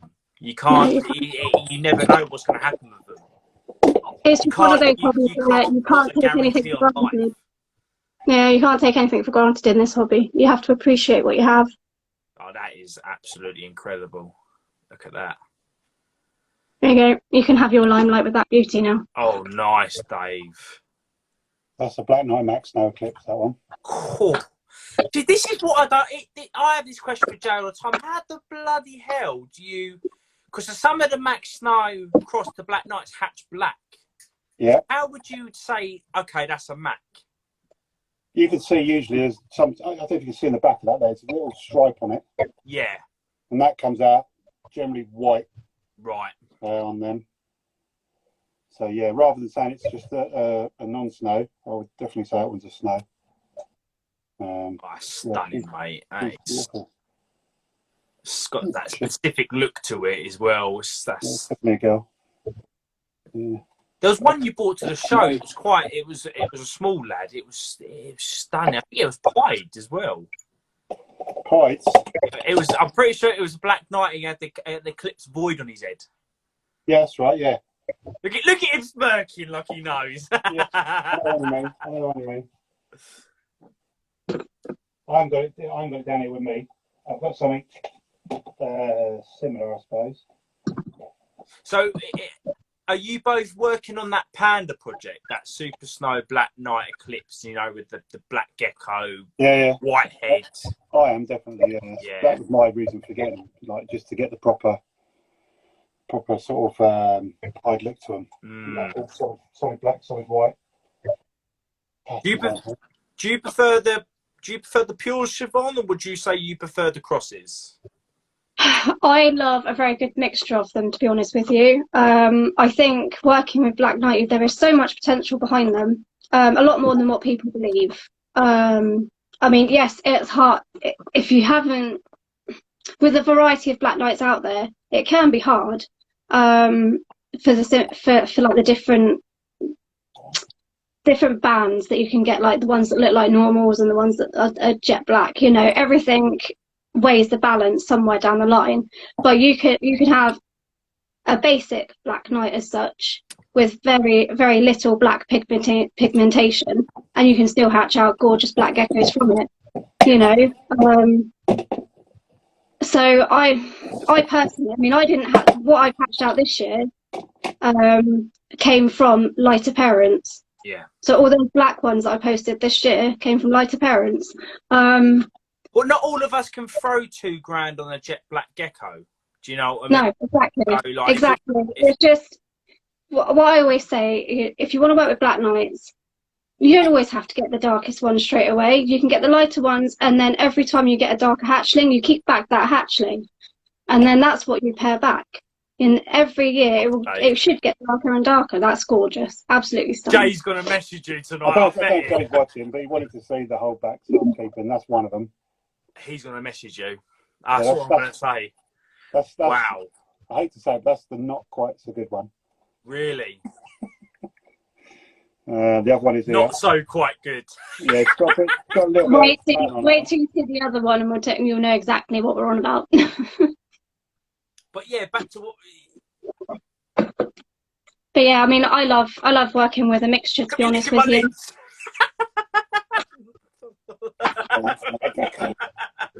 That is. Oh, you can't Yes, shed. pied. It's not white and yellow. Not white and yellow. It's the pied super snow. From a light phase line male that I've got from Ron Tremper. Yeah, you got to show him off now. Via Dennis Leder, who You got to show some Slot off now. So do you see a lot of this super pied. That's what that looks like. That's why we call it extreme pied, where it's like just got little patches of pied and it's mainly white. That is stunning. I know he's gonna. I know because Jay's in Cyprus right now. He's gonna message me and go, "Fucking hell!" Yeah. Back to what I was saying to Siobhan. Not everyone can afford to spend 2K on loads of jet blacks. You can get 2 light black nights and they will go on. I think Phil Shrimpton said something. You can get 2. Lighter black nights go on to make dark black nights or line breed itself a bit more. That's nice, Dave. This is This is Sloth. Size of it.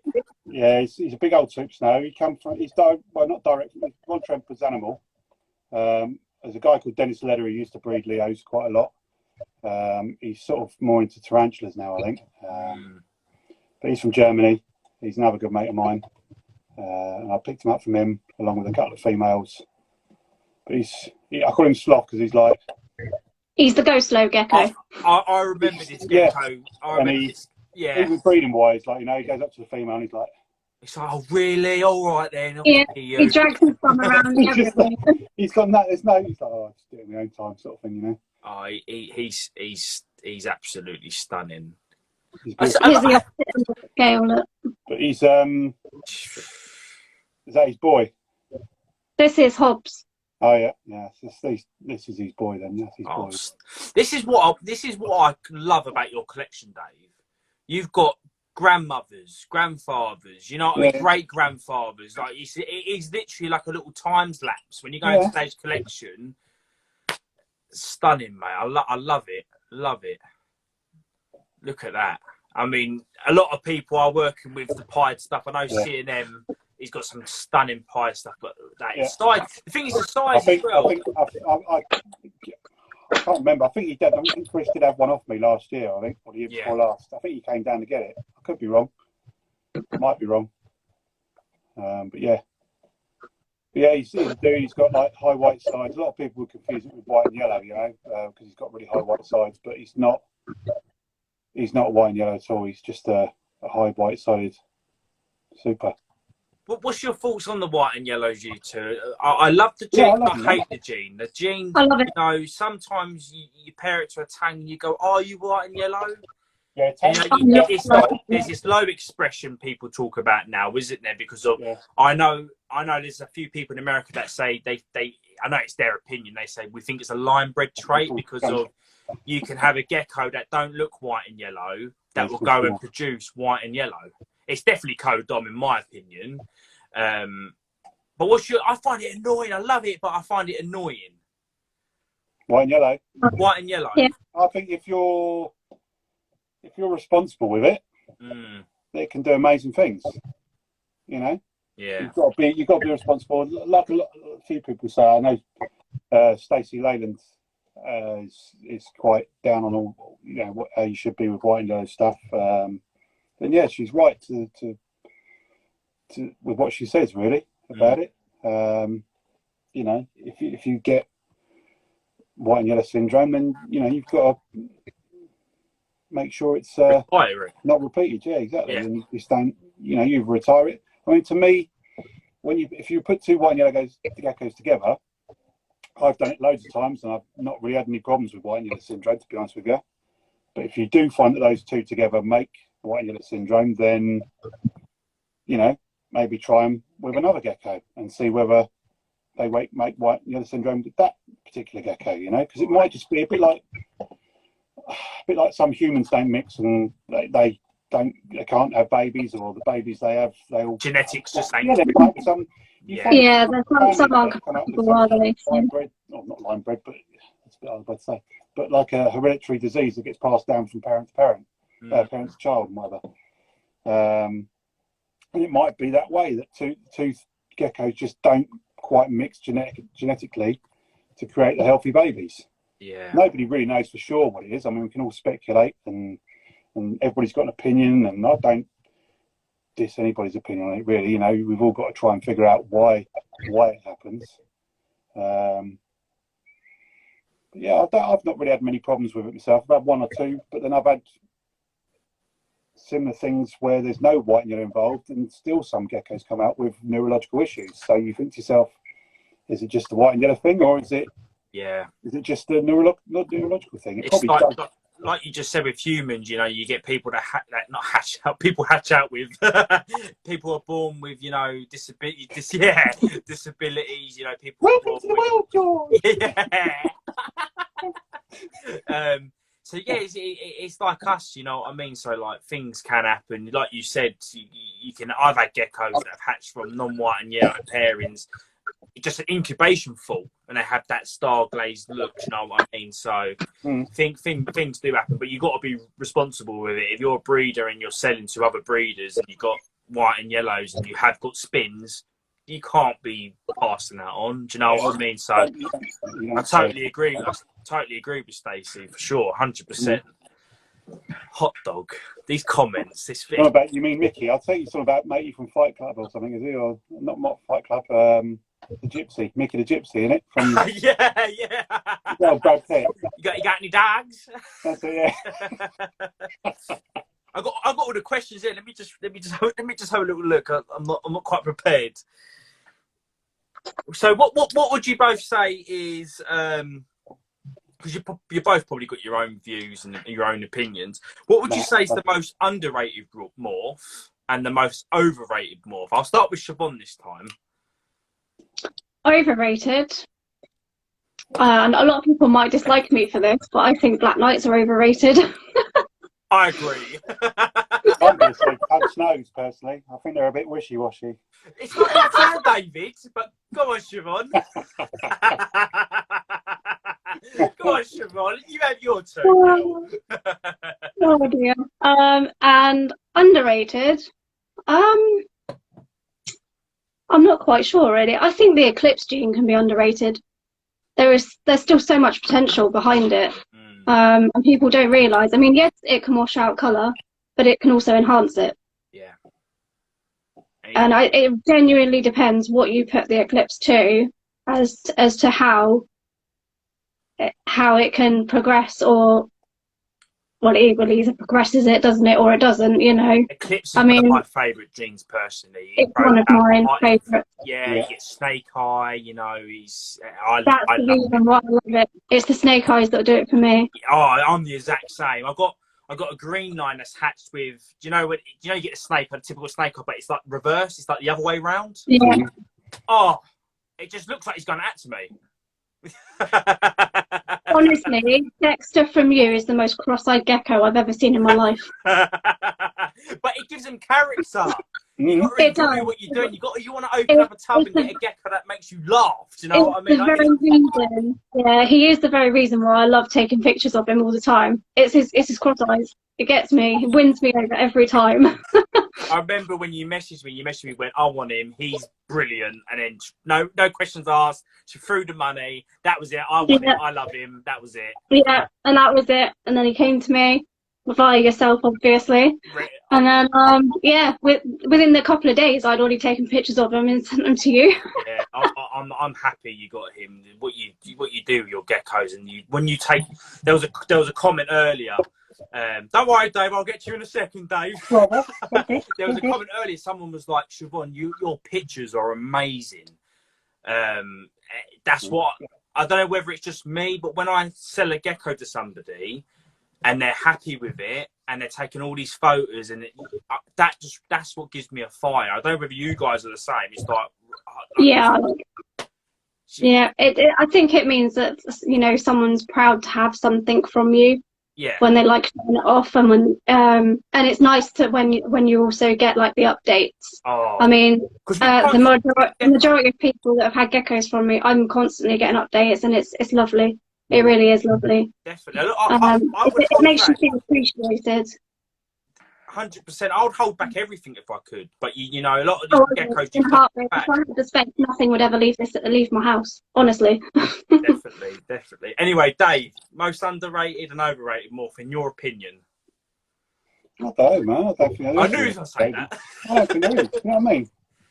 If you think something's underrated, then you're not putting enough into it. I mean, and as for overrated, I don't know. I love them all, so I can't really say. I don't know.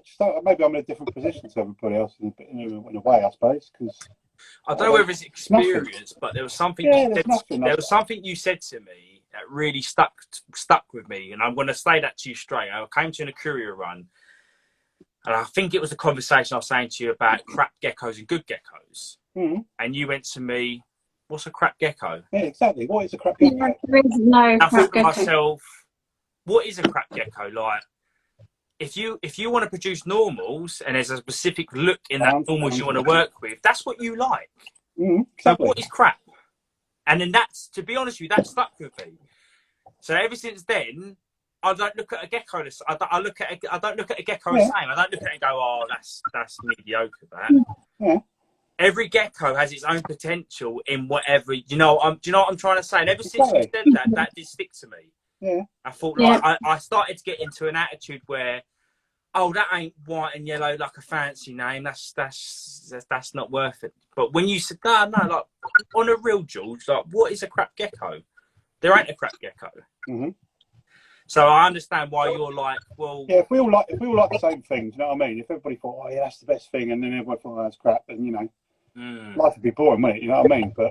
And half the things we've created wouldn't have got created because everybody would have liked the same thing. So yeah, I don't think anything's overrated or underrated. You know, it's just it's what people do with it. Maybe that could be the makes them that way, as opposed to everyone's different. Someone likes stripes. Someone likes solid colours. Someone likes that high post. Have you got any geckos that want to eat your face, Jazz? That's the thing. Is that underrated or overrated? I don't know. I have a gecko that likes ripping my hand apart. But I still love him. I wouldn't change him. That's just who he is. They all have their own personalities that just make it a joy. Do you know what I mean? A lot of us, like us breeders that breed a good amount of geckos, we deal with a lot of geckos. We do get one or two geckos. I know Dave's got a fair few of them, and I'm pretty sure Siobhan's got some. You open up a tub and they just lighten up your day. You're like, look at him. You know, look at Sloppy. He couldn't give a monkeys right now. Do you know what I mean? Little things like that. You know, makes all this. Have you got one called Sloppy, have you? I'm pretty sure you said you had one called Sloppy. I ain't got one. Sloth. Sloppy. Don't. It could be kids. Don't go there, mate. Hey, don't you start, Dave. What's the comments? She's not crap at all. But wish she did not want to eat my face. Oh, we all get them. We all get them, Jazzy. We all get them. So we got a message. We got a question from James. You both. Oh no! It's gonna be the end of the week now. Love you, really, James. These questions are like little essays. You can see he's put like little commas in. You both work with many morphs in your time, but I think we've already had this question actually. You both work with many morphs in time, but which of your what from a hatchling is your favourite? So it might not be specifically your favourite, but what looks most amazing from hatchling in both of your like what you both work with?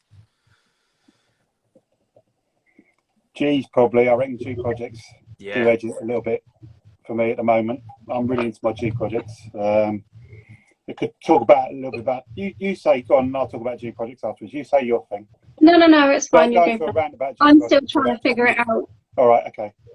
G projects for me, I've really fallen in love with that morph this year. I've had them a couple of seasons now. Again, I said earlier, I got them from Lee. They create so many different looks. I think I wouldn't say I know Matt from Sassabeck really well. I've spoken to him a few times. You know, we're friends on Facebook and we talk every now and then. But I mentioned to him about a month or two ago, I mentioned to him that I've got some of your G Project stuff there.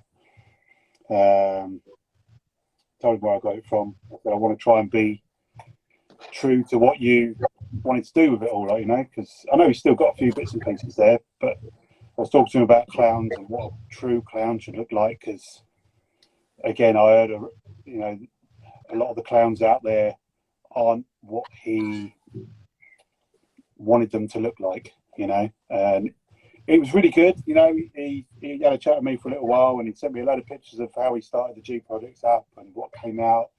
Like the red stripe line comes out of it, the soda eclipse line came out of it. There was all sorts. The clown project came out of it. So I mean, one of the females I got off Lee was a clown female. She's still around. She's quite brown. She's right here. There's just something about that line. Earlier, it just you can never judge it. You know, you can it was not hatch, it was shed, and it will look different. It's just one of them. It's like I done a clown cross with a blood, and I've got I don't know whether you guys have seen it. I've got one clown cross. It's like purple, but all the others are hatched like orange. She's a clown. Oh, nice. She's Dave. a lot. They change a lot as they get older. She's darkened quite a lot off. Yes, someone did say clown. But I was talking to Matt. I said, look, some of the stuff that's hatching out, it's got a bit of a clown vibe to it. Can you show me what your original clowns were like? And he sent me through a picture of his original male, which was, you might have seen the picture. It was a really awesome animal with lots of stripes down, stripes down the side. I know exactly. And a massive orange bar through the middle of it. Yeah.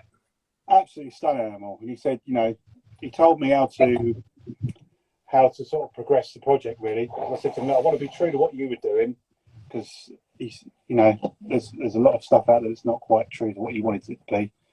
So I said, you know, if you can give me some tips and stuff, I'll try and get it to how you wanted it to look, you know. Yeah. It's not my project; it's his project. So I've never claimed it to be mine, but I mean, it's an awesome project to work with. Yeah, they're amazing, man. They really are. They're amazing. If I can get them looking the way he had them, I can show you a couple. What I find crazy with it as well is a lot of people don't realise the clowns actually originated from a raptor. Well, it was electric. It was electric cross he put into them. That's what he told me. Electric, so that makes total sense. That makes total sense. It was electric cross that he put into it. I've got a few different looks of G projects here. That's not one. Yeah, Dave, show us some of those G stuff, because that's my cup of tea. Yeah, I told you this was going to go proper into G projects if I started. Just don't forget to ask the question again. So we've got this little dude here. Oh, look at that. And you can see like the red stripe coming through, but it's just like a jungle red stripe. Has that burnt orange look? Yeah, the rusty sort of look to it. Yeah. You know, that'll change. My favourite look for the G project. Some of the tail as well. You can see on the tail there. There was one, Dave. There was one you sold Chloe's geckos. Yeah, that was awesome. Awesome. Why did you let that go? I've got something better here. Well, that's the only reason, George. It's the only reason. So you've got that sort of look, and then you've got like a red stripe. This one was quite lavender. You can still see some of the lavender on it, actually. If it was sold still. There we go. Oh, nice. We've got the rusty red stripe going down the back, the lavender on the sides, all down the tail as well. Stunning, Dave. Oh, look at that. It's just another slightly different look. Oh, mate. These are all my holdbacks for next year, by the way. They're so fun to work with. So fun to work with that line. Another one here. Just shows you the different looks you can get from them. So we've got this little girl now. Should hold still. Yeah, all right, love. Calm down. There we go. So she's more green and tangerine. She's got a stripe down her and all. Got the big red stripe down the back as well, yeah. Oh, mate. This is what I mean. Dave hides all this stuff. Not hiding, man. I mean, problem I have is I'm forever cleaning and feeding, so my photo opportunities are few and far between, you know. Yeah. Just to have a little one here. I can't remember who it was. I think it might have been No, it James. wasn't. It might have been it might have been James, or it might have even been Siobhan. And someone said to me, "This guy is up till about 2 in the morning cleaning photos, taking photos." Like when he, I think it might have been Siobhan. Yeah, to be honest, we're both up until silly o'clock. All right, that one doesn't want to know. You always get one gecko goes. Gonna still for a minute. Oh, look at that, Dave. There you go. You get the idea, yeah? Oh, mate. Straight at the tab. Look at that. Well done. Straight in. Not happy boy, that one. Rather female, that was. So, everybody, Dave is... He hasn't said it's his favourite line, but he's really, really enjoying working how the G project is developing. I think I've got a couple of other slightly different ones. I'll just get them out as well. But you have your answer shifts. Well, I look for these other two. If you want. Okay. Yeah, I found them. Also, anyone from USA, if there's anything you like on Dave's side, please feel free to drop him a message. There is ways to get it to do. And Siobhan, sorry. It's okay. Sorry, that's like a solar one, like a solar line. G project again. Yay. Dave, I'm going to have to come up one weekend, mate. Oh, stunning. Tail on it as well. Decent carrot tail coming through. So I'm kind of working towards the solar eclipse line on that as well. Yeah. Just one more. I'll shut up for 5 minutes. I know. James will like this one. He's already told me he likes this one. So he'll be like, "Oh, Dave." Oh, Dave! He didn't show me my favourite one. But that's another little green tangerine looking one.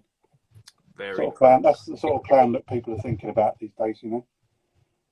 But yeah, I showed Matt pictures of those, and he's like, "Yeah, you're well on the way to creating the stuff that I was trying to make." So I know look he's going for. So for somebody who's been working with geckos as long as you've been working, mate, to have someone like Matt turn around and say to you, "Yeah, you're on your way," yeah, you must feel really happy with it. It's great, mate. Yeah, I mean, like a lot of the people we've been at a while, you know, even maybe not such a while, you know, they've probably looked at all these YouTube videos and learned bits and pieces and genetics from him on there, and yeah, it's nice to. He's just a regular guy, mate. Do you know what I mean? He is just a regular guy, like just the same as I am. So I don't sort of think of him as like, oh, celebrity, like, you know. But yeah, it's cool. It's nice to know someone who you've sort of looked up to a bit and sort of has guided you on the way to where you got to. It's like, yeah, your stuff's pretty cool, like, you know. Yeah, it gives you that little bit of fire, like I'm doing something right. Yeah, definitely. Anyway, Siobhan, hatchlings.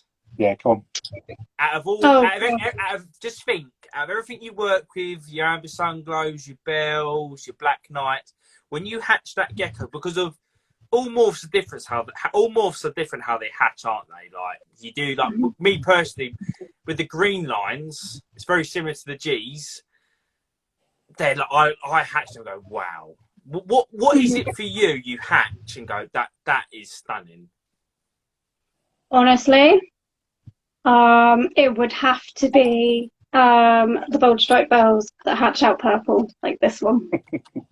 Oh my god! Let me remove these comments. Naughty. Oh, that isn't. Jesus. Geckos. Should we go to Picasso's with James? Oh, that is stunning, Siobhan. Wow. Girl loves bell and she loves purple. So and it's obviously it's clearly an adult, so that's staying. Yeah, that is staying. That's not going. Oh wow! I know with bells, I will be working on. Bells with stripes can vanish. Yeah. That is. Yeah, no, she's held it. Oh, that is absolutely stunning. What's the genetics behind that one, Siobhan? She is a bold stripe. Well, she's just a bold stripe radar, actually, believe it or not. Lovely. But yeah, I will be. I'm trying to do everything I can to progress the purple on this line. what's that you got there, Dave? That's a Sunfire Mandarin cross radar, I believe, or no, Bell. Oh, Eclipse. Oh, look at that! That solid orange bar down the middle. Mm-hmm. Oh. You got a couple of them, haven't you? Oh. He's got a couple of them as well. So Stunning. Yep. And a couple of those will be going into this line to try and enhance the colour, but keeping the lavender. Yeah, definitely. I'm doing my best to help you out with the purple stuff, and so yeah, you do. If I get any purple, really nice. I've actually one really nice purple tremper actually. You didn't bring him with you today, did you? I didn't, did I? And we've No, got if the purple turns orange, he's coming back to me, and if it stays purple, she can have him. So. That's the good thing with you two. Because you both got like really nice stuff. This is what I like about building friendships and whatnot. We can't keep all these geckos, you know what I mean? It's like I've got stuff with. I'm really good friends with C&M reptiles, and like you help each other out. Was that the first whatnot then? That is the first whatnot. It was the first whatnot, wasn't it? Blimey, really well. I'm shocked. I tried my hardest. I've been trying my hardest ever since Dave done me on my last live with the 10-1 whatnot. I've been really, really trying to stop the whatnots. But yeah, no, this is what it's all about. You know, we can't keep them all. Speaking of purple geckos. Oh, lovely. Incredible. Look, it's like, I don't know whether it's just the camera. It's like silver. Yeah, no, he is purple. I think he's going into shed, which doesn't help the fact right now. But the Mac Blizzard, isn't it? That one. Yeah, he's just a Mac Blizzard, and he's purple. So he's het tremper and eclipse as well. Oh, lovely, mate. Absolutely lovely. So, Dave, are you a bit like Matt? Because I know Matt's one of them guys that if you peeled the label off of the tub, he'll be able to tell you what that gecko is. Are you similar to that? Generally, yeah, I know pretty much what all my geckos are, regardless of whether the label's on there or not. So, I mean, I've had a lot. You got to remember, a lot of them I've had for a long time. You know? So, yeah, I can tell you pretty much what's in all my adults just by looking at them. Yeah, that makes two of us. Yeah, she's like photographic memory for that stuff. So. That's crazy. Because you've been working with them for so long as well, and you probably look at them and you go, "I know your parents just looking at you." Yeah, the majority of my geckos are named, and I know what they are by their name.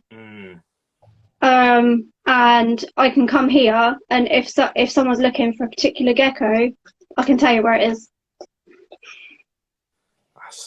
That's a Black Knight Super Snow Pied, that one. Oh, it's lovely, Dave. Lovely.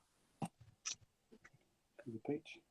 You have to be really careful with these though, because they do. I've noticed this season they can, if you're not spot on with the calcium, they can go a bit sideways quickly. So you've got to be bang on with it, which is why she's got a few little bubbles on her arm. So I'd rather she be a little bit over.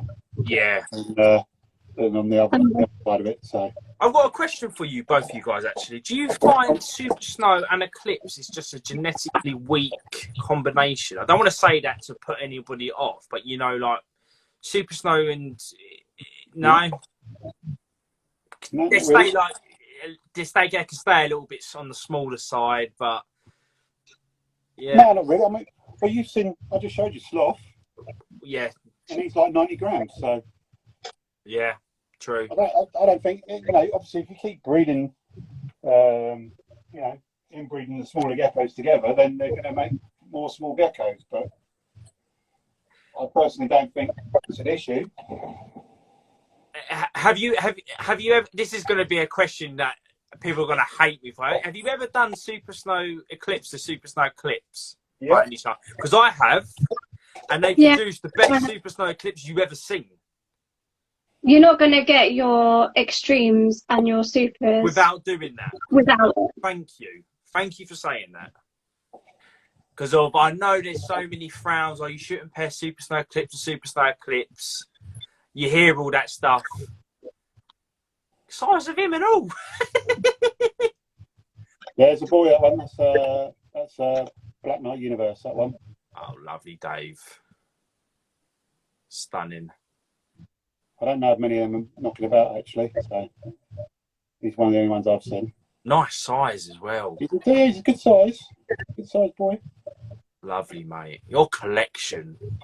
You keep pulling stuff out. I'm like, bloody, I didn't know you had that. Yeah, he's beautiful. Oh, lovely, mate. Real nice. Here's So, my new little friend. Dave, you didn't show She's gonna that. jump on. You didn't show that better hide you had. Yeah, I did. I showed both. Did you? Yeah. Yeah. Did he really? Pay attention. Yeah. Must have had too many beers. Too many beers, mate. You got Yeah, the lid on. about too many You got the beers. lid on. Yeah. This is going to be a really unusual question for Dave for us to hear. Like a lot of us in the UK obviously know Dave. Dave's like a godfather over here for geckos. If let's say something happened to leopard geckos and they all dropped and there was no leopard geckos anymore. If you had to choose another morph to work with, let's forget about African fat tails, hardwicky. Let's forget about leopard geckos in general, that subspecies.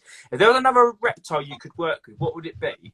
Well, technically, It's the work fatties for aren't both of related. you, but we'll start with Dave first. Fatties aren't related to leopard geckos, so Dave, stop making me look like an amateur. because they're from Africa. If there was another reptile you'd work with, Guru. Another reptile. It would be fatties, mate. Yeah. Because you can get the blue. I mean, I was lucky enough to hatch a blue belly baby once upon a time, a few seasons back. And yeah, blue on geckos looks awesome. And I know you can get blue on the tails of the fatties because she's got one or two. I've got 3. Yeah, there you go. Yeah, so it probably would be fatties. I don't think there's any other reptiles I particularly want to work with because I'm just too into the leopard geckos, mate. You know, I said at the start, if I'm into something, I'm in it 100%. You know, so I don't think I could really give anything else the dedication it needed to do it justice to be breeding it. You know, when I used to go to Ham with Mike and Chris and John and all that lot, Mike would be constantly saying to me, Dave, you need to get into something else. Like, you know, you can't just keep doing leopard geckos. And I'm like, yeah, but I like my geckos, you know, I'm happy with them, you know. And I'd see him, you know, there'd be like knobtails and beardies and Christies and all the other stuff he's doing at the moment, you know. He's got a lot of stuff on the go. But yeah, for me, it's always been just about Leos, really. I'm just fascinated with all the things you can produce with them. And as you can see, time and investment is in. Yeah. I love it. I love trying to push it to the next level every time. You know, I mean, every season you think, oh, it's been a great season. How am I going to top that next year? But every year it does. It just gets a little bit better. There's funny enough you said there is a question here, and somebody said like you've been breeding, or you guys have been breeding for like a few years now, and do you still get that buzz every season? And I always say, yeah, you do, because like Dave said, it improves every single season. It improves, or if there's a line you're working with, or there's a project you want to achieve, it gets better every single season. When you get stuff like that pop out, yeah, you know, little ones like that coming out, which are a step up from what you had before. I mean, that's again is another copper from the white and yellow copper line. It's a little project I started 2019. It's up there, the male. So yeah, 3 years of breeding down, or 2 years of breeding down the line. I'm popping out even better animals than him. You know, it's yeah, every season you just think, you know, am I going to do any better? But his eggs pop open and you think, Jesus. Or, well, you know, that's it. And they come out and it's just like, wow. Definitely. I mean, there's no gem snow in that one, by the way. That's just a white and yellow copper. That one's not from the gem snow line. Stunning. What about you, Siobhan? What as you... For myself, personally, it's my dream reptile that I would like to work with, and that is the Bell's Face Lace Monitor.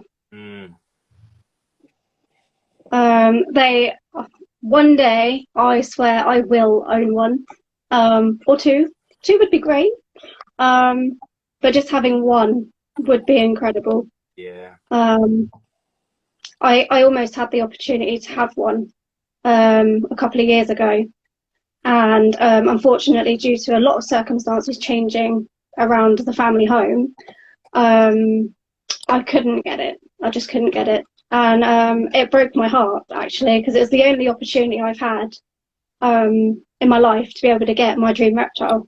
And it just went straight out the window. But one day it will happen. happen. It will definitely happen one day. If that's what you want, if that is what you want, and knowing how you are as a person, you will get there in the end. Do you know what I mean? A lot of us. When I first got into, I'm going to be honest with you. When I first got into Geckos, I never thought I'd be chatting to Dave. Do you know what I mean? And Mike and stuff like that. I'm not just saying. A lot of people that are watching this, they'll think I'm never going to be able to talk to them. It's like it's weird when you first get into it, like anything. You think, oh, they're never going to look at me. You know, just if you keep working, it will pay off. Not that you need to work. Like Dave, we always had this conversation. It's like anyone can talk to me. Do you know what I mean? I'm just a normal geezer. I have a normal job. Yeah, pretty much. You know, I don't know. You say, oh, the gecko guru, and this. I'm just a regular guy. You know what I mean? I'm not. Just know your stuff. Been doing it a bit longer than other people, you know, and I've been lucky. You know, to get good stuff, you have to have an eye for it, but you also have to have a bit of luck as well. You know, you have to. It's not just one thing. You know, you've got to be a bit lucky with it as well. I think the one thing that everyone looks up to you for is the fact that not only are you approachable, you're also always learning new things yourself.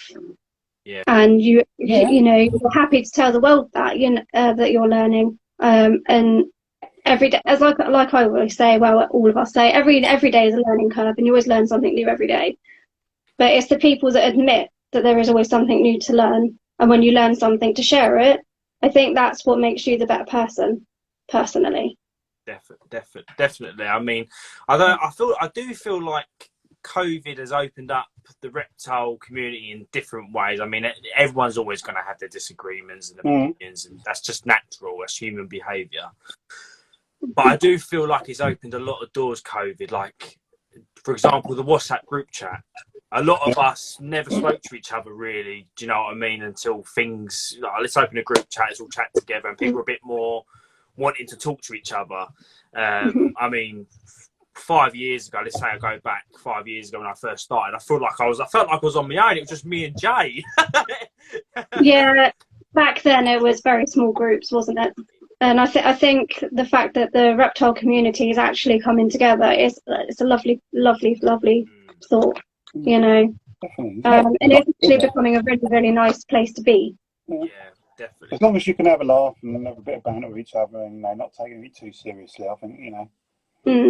I mean, at the end of the day, as long as you can give what you take, you're going to be fine. Yeah. You know. So you guys have been about for a bit of time. Do you think the hobby has improved in ways? Is it obviously you guys have said? I know Dave for sure, and you, Siobhan. There's me saying Dave. Have you seen it develop in a better way? Like I said, you're always going to have your people with different opinions. Everyone's not going to get on with each other. That's just natural. Some people probably watch this live and think, I despise that geezer. It's just natural. Do you know what I mean? So, at the end of the day, if you don't like someone, you don't need to slate them. You just completely avoid the entire situation. There's no need to be nasty to someone that you barely know, because you don't know what's happening outside of the hobby. Yeah. You know, there could be a number of things happening. There could be a number of reasons why they might be talking to you at that present time the way they are. 100%. You know. Yeah. Outside Geckos, I don't know what Dave does. Like, I don't know Dave's personal life. I don't know what Dave's issues are. Do you know what I mean? Yeah. Well done. Exactly. I'm doing a solid job, mate. You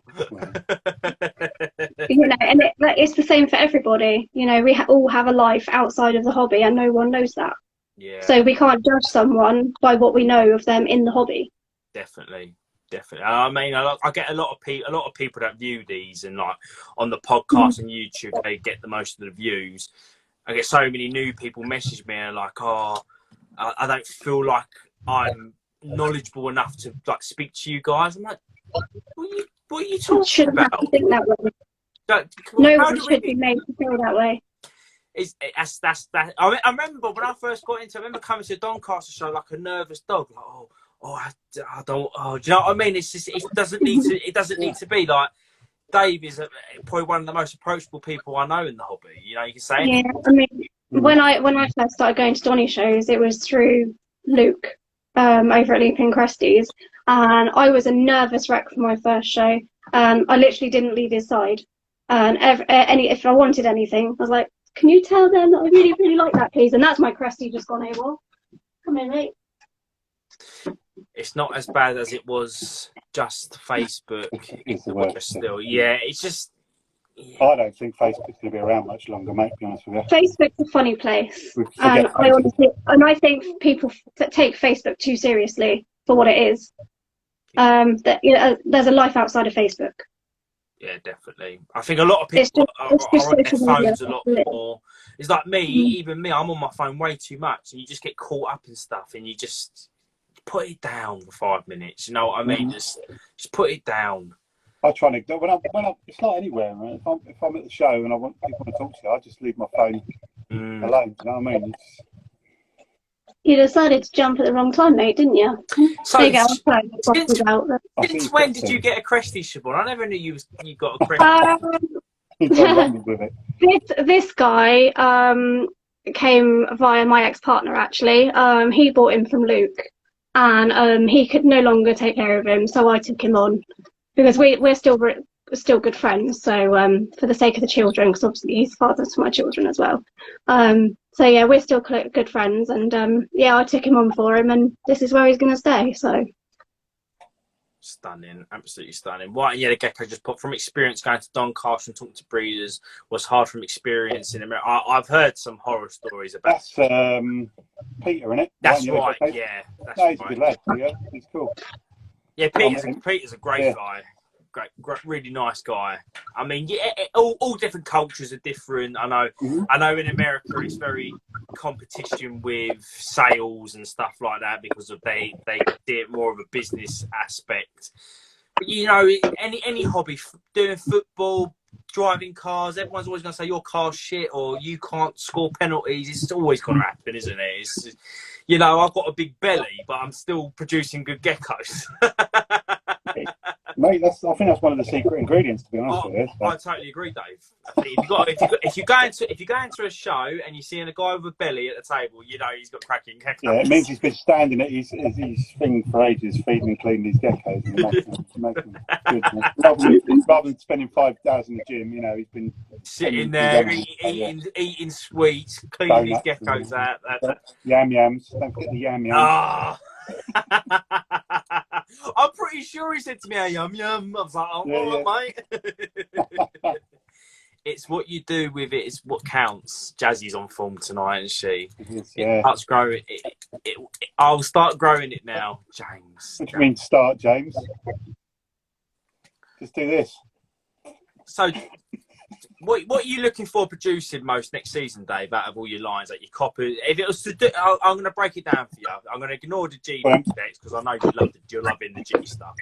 Yeah. What are you most looking forward to next season? Your amber sunglows, your coppers, or your sunfires? If you had to choose one. I had to choose one. If you had to choose one, what are you most looking forward to? What you might have something in your head like that pairing. I'm really looking forward to seeing what comes out of that too. And not the G projects, no. Not your gifts. Copper, sunfire, amber, sunglow. There he goes. He's piping up with diamonds. I'll be honest, actually, the ones I'm looking forward to probably the most out of the coppers, and that would be the Mandarin copper crosses that I've done, just to see what the albinos come out like. Yeah. So I've seen some Mandarin albinos, and they're all right. It seems to take a bit of the colour away from them, but it'd be interesting to see how those ones pop, because they are, to quote you, George, they are fire. Fire. Thing is, you got all the tools there, mate. That's the thing. Yeah. People don't. You got all the tools there. You got stuff you can cross in. You can think, oh, let's try an amber sunglow. I've got a few little different bits and pieces, to be honest with you. I've just got a couple of bits here to show you, actually, while I'm on it. There you go, I'm paying for it now. My allergies have kicked in. Thank you. So, my So if I stuff as well. because I'm taking my medication. This is a blood copper cross male. He's getting a loony. What a jump! Yeah. There you go, buddy. He's not very happy. But he's got amazing colour to him. He's quite green and tangerine on his back a little bit, but yeah, Bloods he's one. have that Pacific look to them, don't they? Mate, yeah, he's been off the heat a little while now, obviously, but Yeah. he's really He's nice. incredible when Dave, he's I on don't know heat. whether you want to show it. It's up to you. Not what you think it is. You've got one blood there that is very, very special. Yeah. Well, the female. Yeah. That's a copper non-albino. That one, copper tangerine male. He's one of two males I've got. The other one's got a different look. That one's got like a greeny look to him. But I've got another one. Let's just find that one quickly while I'm on the subject.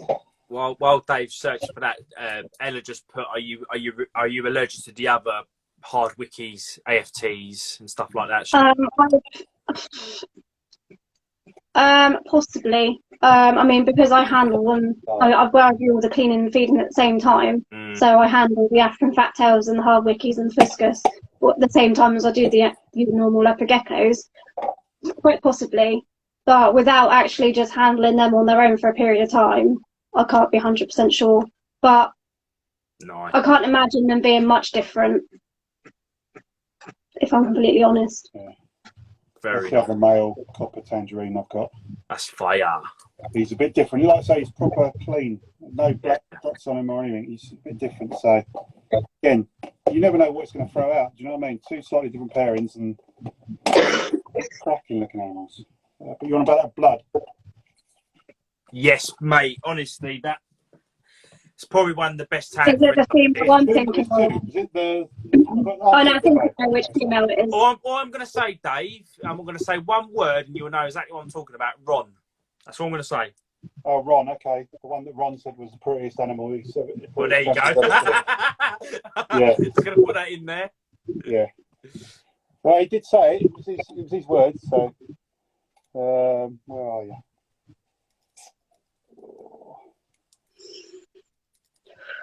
Siobhan's struggling with allergies right now. Yeah, I am. I'm trying to pull it off, but it's not being pulled off very well. So how do you deal with it? Is it do you get like a rash? Is it breathing?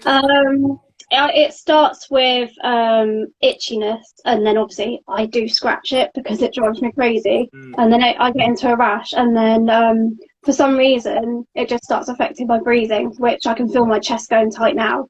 Oh, so I will probably have to shoot off at some point and take not only my inhaler but my antihistamines as well. So if I do me and masks are a big no-no. It is. She's got her bingo wings on, mate, because she's all ready for promotion. So look at that, Dave. Jesus Christ, look at that. Absolutely incredible animal she is. That's the prettiest tremper he's ever seen. That is. And that's from Barry, by the way. No credit from me. Barry's animal. I've seen it in the flesh. She's beautiful, isn't she? Incredible, Dave. She's mate. stunning. Absolutely stunning. I'll show you the other blood girl while I'm there, actually. She's really nice as well. Now I found her. She's a little bit different. She's got a bit more colour to her. And stop scratching it. Just stop scratching it and I'll be fine. Trust your luck. Your hobby pretty much kills you every time you go in your room. It does. It does. It really, really does. Oh, look, Velcro Gecko. Yeah.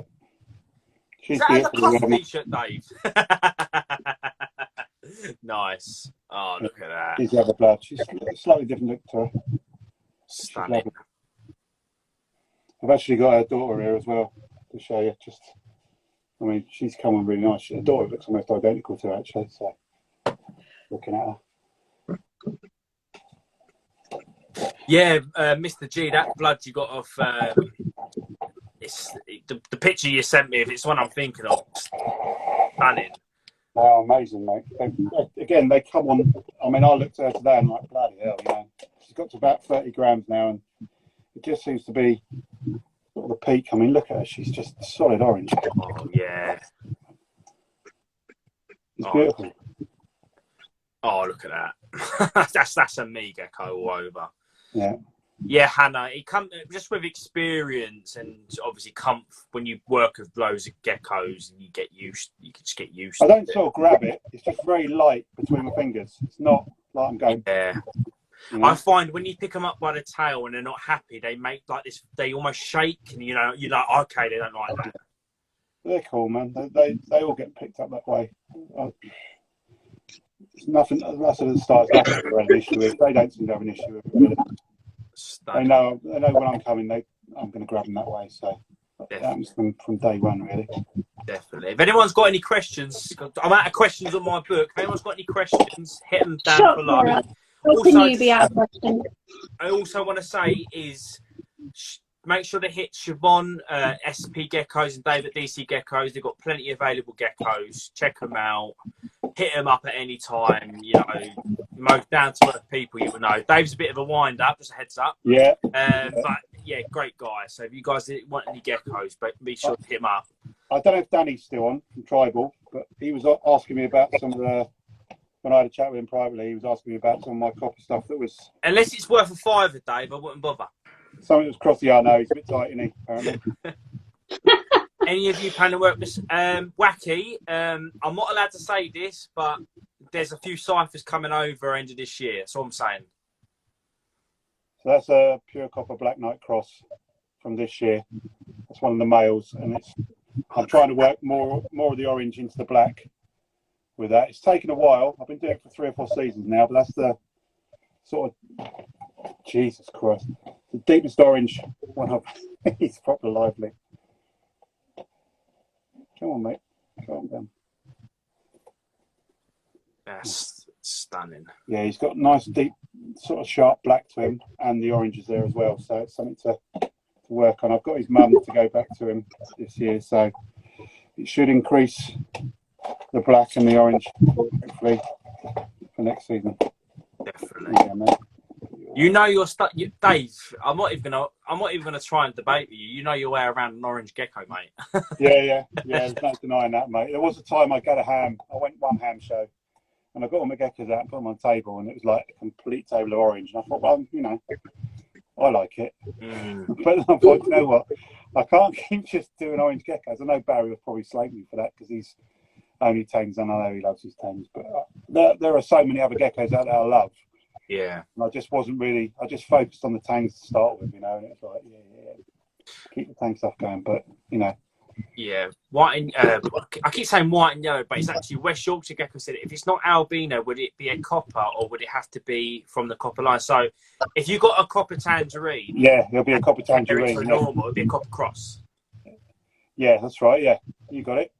If you want a copper, it's the same with a blood. If you were going to pair a blood to something else, it'd be a blood cross.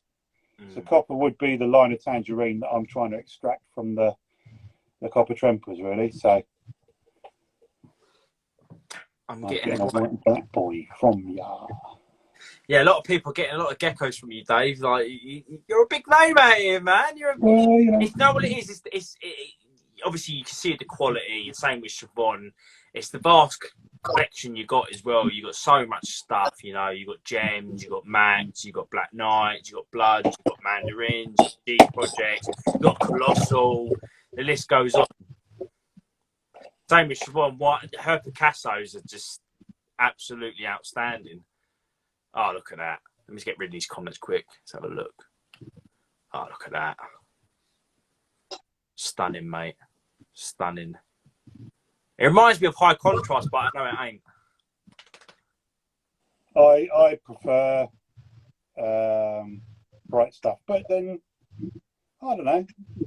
Again, you've got the Super Snow Eclipses, I love all those as well. They're pale. So I'm not really one for like... I say Max Snow. See, I've got Max Snow Eclipse. It's pale. So yeah, I don't mind both really. I like what I like, and yeah, unfortunately, that seems to be quite a lot. So, so yeah. I've got a very interesting question for you both. But when you guys first got into this, and obviously you there probably wasn't that many breeders around. But who inspired you guys the most? Like, I think I know who Dave's is going to be, but who did you look at and think, because I know, for example, with me, when I first got into this, I looked at like you guys and Mike, and think, I'd love to be at where they are. Who is it for you guys? Well, you know my answer is going to be Zasabek, really. So there wasn't in the UK when I started. If there was a UK breeder I would look up to the most, would probably be Lee Youngs. I know a lot of people don't know him, probably don't really have heard of him, and know what he's got. But the guy knows his stuff. He's on fire. He's very thorough. Yeah, he's very thorough with what he does, breeding wise. Lee as a UK breeder, it would be Lee. As the main person who sort of was the inspiration, I suppose, would be Zasabek, just because I learned so much from all his stuff, really, and actually, getting to talk to him in person as well, is it was quite a good thing to sort of to get some more information from him, So yeah. How is he as a person, Dave? Is he quite humble? Because I know you're very humble. You're very he's like he is on the videos, man. He's just a regular guy. Do you know what I mean? He's not for a better expression, not happy in his own arse. You know what I mean? He's a good guy. He's a good guy. He's quite happy. If you're civil with him, he'll share information with you. Yeah. I think like a lot of people, he probably wouldn't talk to you straight off the bat, Yeah. You might want to suss out who you are. I mean, I don't want to put words into his mouth, right? But everybody's had issues with things in the past, and I think it does make you a little bit wary who you talk to sometimes. But yeah, he's a good guy. He's down to earth, and if you're straight up with him, he'll be straight up with you, and he'll share information with you for the right reasons and everything. So definitely. And what about you, Siobhan? And I appreciate that, Noble. I really do. Pretty simple for me. I've looked up to Dave all the time since day one.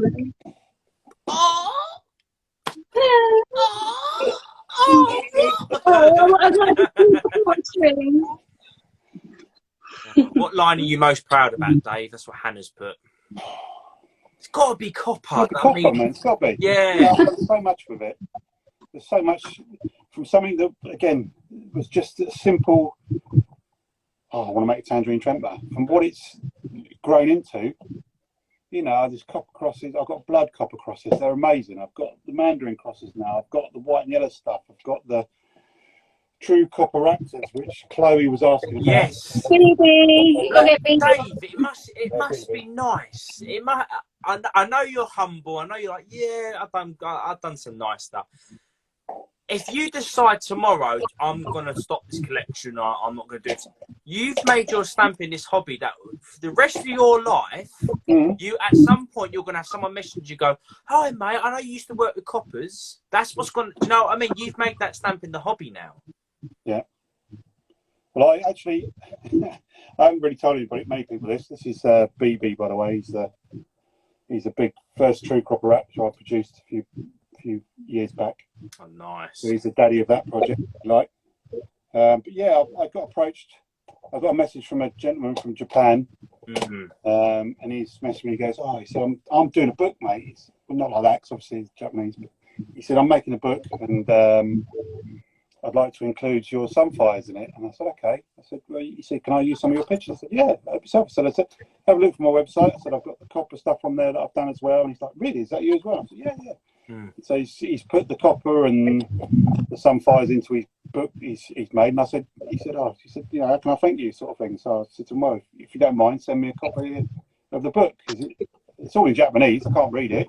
There's a few bits in there, but it says like Copper Tremper, Dave Rich, blah blah blah, from different decades and that. So think one day. Yeah, it's kind of cool. I'd never thought I'd get stuff like that when you start out. But this is what's good for people viewing this. People that don't, they're going to look at that. You can. Honestly, I look up to someone like you so much, mate. Good, honestly, good. I mean, it's not being funny, right? But everybody comes into this to do what. If you come into this properly, you'll do it for yourself. Do you know what I mean? You'll make what you like making, and there'll always be someone who likes what you're making. There'll always be someone. It might not be hundreds of people, but there'll be someone who likes what you're doing. So whatever you're doing, just try and make it to the best of your abilities and stay true to yourself. You know, don't try and be one of these people who chases the next best thing, the next morph that's coming along, and this and that. No, just keep it real with yourself, like, you know, and stay true to what you want to do in the hobby, and good things will come to you. You know, you should get the rewards of what you're after. You know, like Shivers with her purple stuff that she wants to do. You know, Definitely. not many people have ever made proper purple geckos. I mean, there's a guy from Wabby Saw, David Silver, I think it is. Oh yeah, He knocks out some nice lavender bold stripes and stuff. But I mean, for what Shivers is after, you know, I think if the stuff she could make could be like amazing, really. Yeah, it's got the potential. She's getting the animals now to do it, and hopefully they'll do the business for her. And that's it. You know, and then she'll be known as the Purple Gecko Lady. That's it. You got a project in your mind. I like purple geckos. That's my passion. That's what I like to work with. Work for it for a few years, and then the rewards pay off. Yeah, definitely. I mean, you know, again, like with me and the copper, you know, you might start out with just one thing in mind, but who knows what directions it's going to take. You know, I never thought the sunfires would come along with white faces, and then the white progressed down their body. You know, and just because you start out with one vision doesn't mean you should close your mind off to those other little side channels that come from it. You know, if anything, it should make you think a bit more about what you're doing. Like, oh, I've got this now, so what can I do to make that better? And definitely, you know, mate, definitely. Has anyone got any last questions before we probably call it a night? Anyone? Any questions? Red Diamond Cross Blood. Dave said that's coming. That's pending. Yeah, patience, Mike. Patience. We'll get there. But yeah, any last question? Obviously, this goes to YouTube on podcast, but I know people can't stay in it. To be fair, to have this many people this late at night, I'm pretty gassed with. I've got one last one to show you, George, just quickly. It's an offshoot from the Amber project. I can see Siobhan struggling there. Like, that's my black amber line. Yeah, it's more about the tail than anything else, to be honest with you. Stunning. Absolutely. Dave, do you know what I really wish I got off of you? I'm just going to say dinosaur. Because a dinosaur looks incredible in the flesh. Yeah. Big green gecko. When I delivered that, I was like, I remember seeing that available, thinking, do I? Because it had that hypo looking, didn't it? Yeah. And when I got it in that, when I had the curry in the tub, it was obviously a beast of a gecko. You know that. Yeah. And I remember thinking, I should have bloody took that. What a gecko! Well, that's a descendant from that one. Really? All right. Yeah, I'll keep an eye from them. So, just because it's, you know, it doesn't have to be the best looking gecko or the brightest gecko in the world to produce some proper good stuff from it. You know, it's all about stages. You know, the brightest tangerines didn't come around in 2 years. They took, 4, 5, 6 years to come along.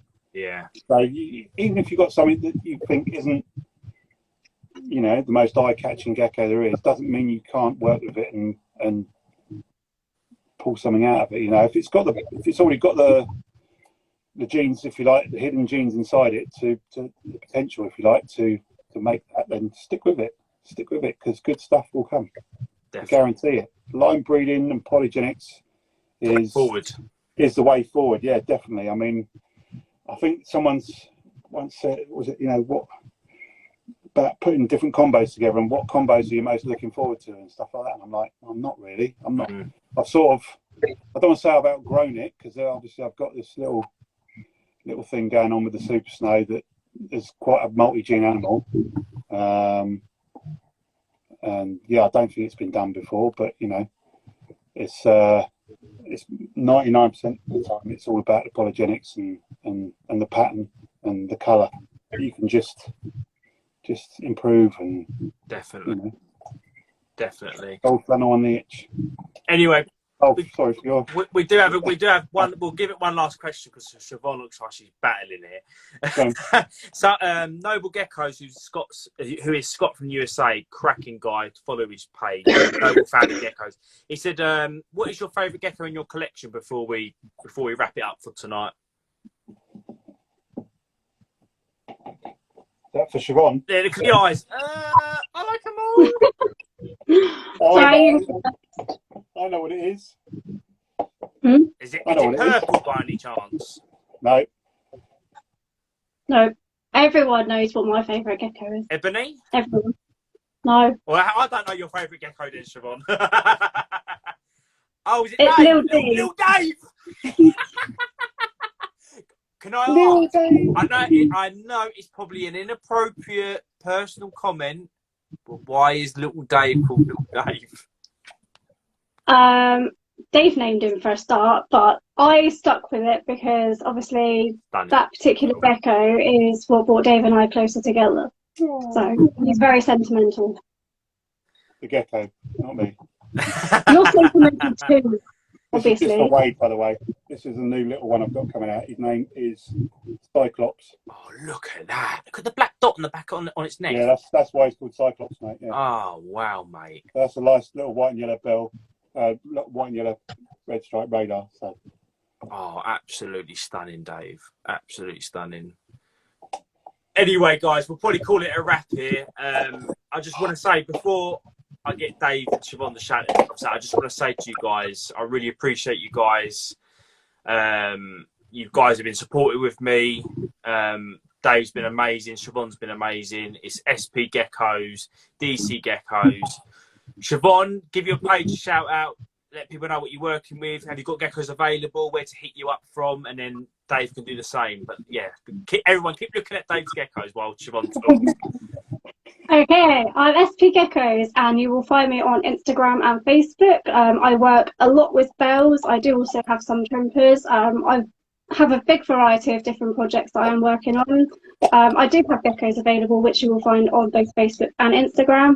I will be updating those pictures in the next week or two. So just keep a lookout, and thank you for watching this evening. Over to you, Dave. Thank you. Right, well, I'm Dave. Hi. I'm very approachable, and I'm from DC Geckos. And I work. I've got a website, which is dcgeckos.co.uk. I'm on Facebook, obviously, Instagram as well, DC Geckos. I work with pretty much everything, even the odd rainwater, I might add. Just to blow it out the park at the end. Oh, that's Jesus one of my Christ. Oh, look at that. You like it? Colour on that, mate. It's not wishy-washy at all, is it, really? It ain't wishy-washy. Oh. That's my line. So what is it now? Yeah, I work with nice.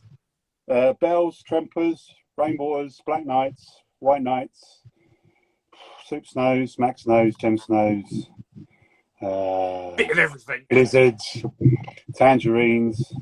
Yeah, if I ain't got it, I've even got patties now, thanks to Chloe. They're doing really well, by the way. So yeah, I've pretty much got most things now, I think. So yeah, if you see anything you like, it's everything you'll see. Red diamonds, yes, Mike. Red diamonds are on their way. Everything, yeah, pretty much. If there's anything you want, anything you like the look of, it's all on the website. So that's mainly where I set everything on there. It's up for grabs. Yeah. That's me. What all I can say to everybody viewing this is, if you ever want to ask a question to Dave or Siobhan, I know Dave and Siobhan quite well. You know, they will ask any question, they'll answer any question. They're happy to have a chat. You know, just don't hesitate. I know before I know I keep going to leave, but before we go, you know, a lot of people have this mindset is, oh, they're a big breed. They're like they're gonna talk down to me, or they don't want to hear what I've got to say. If I'm not going to buy a gecko, honestly, you know, you can speak to me, you can speak to Siobhan. I know you can speak to Siobhan and Dave. You know, I know they have the same mindset as me that, you know, if you want to come and ask me something, you can come and speak to me, sort of thing. Always there for anyone who wants to know or get advice about anything. You know, I know myself and Dave don't turn anyone away. You know, at the end of the day, the hobby is a place for everyone. That mate, Anyone is welcome. that's a Zorro 75. That is Zorro 75. Pattern on that bad boy. Yes, het for bell, 50% het bell, and Eclipse. Bumblebee project. Zorro. Yeah, 75% Zorro in that one. Oh mate, see, even towards the end, he's whipping that stuff going. By the way, Well, I brought them all down. Later, yeah. Just quickly show the last. I may as well show one last gecko up as well then. go on, Siobhan. One of my favourite projects that I like working with is the bell samplers. Oh, nice. Very nice. Just for those people who don't think you can get pied white and yellow Max knows. Yes, you can. Oh, That's from my pied line. Those. Jesus Christ. That's the boy for next. I think it's the boy. Yeah, it's the male. Male for next year. That one. So they chuck out some serious. Putting that guy to the female I've got, we'll chuck out some seriously extreme pied supers as well. Oh, look at that.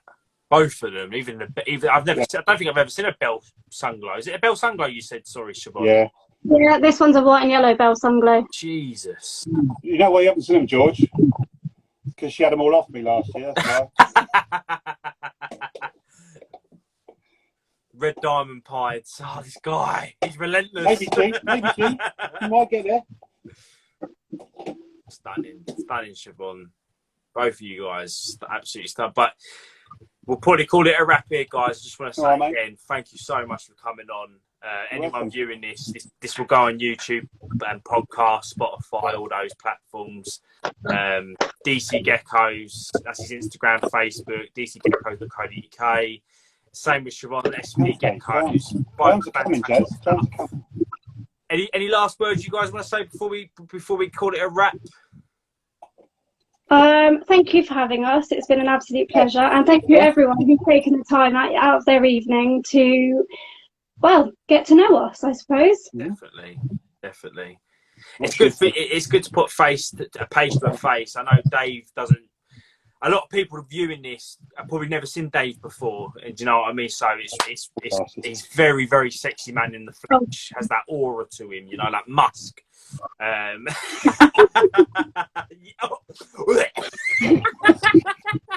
But yeah, guys, I just want to say thanks so much. I'll put your pages in the description. Always hit them up. I really appreciate you guys coming on. No, it's been fun, mate. Have to do it again sometime.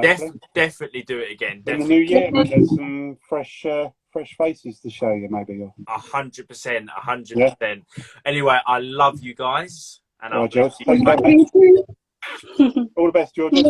Cheers, everyone.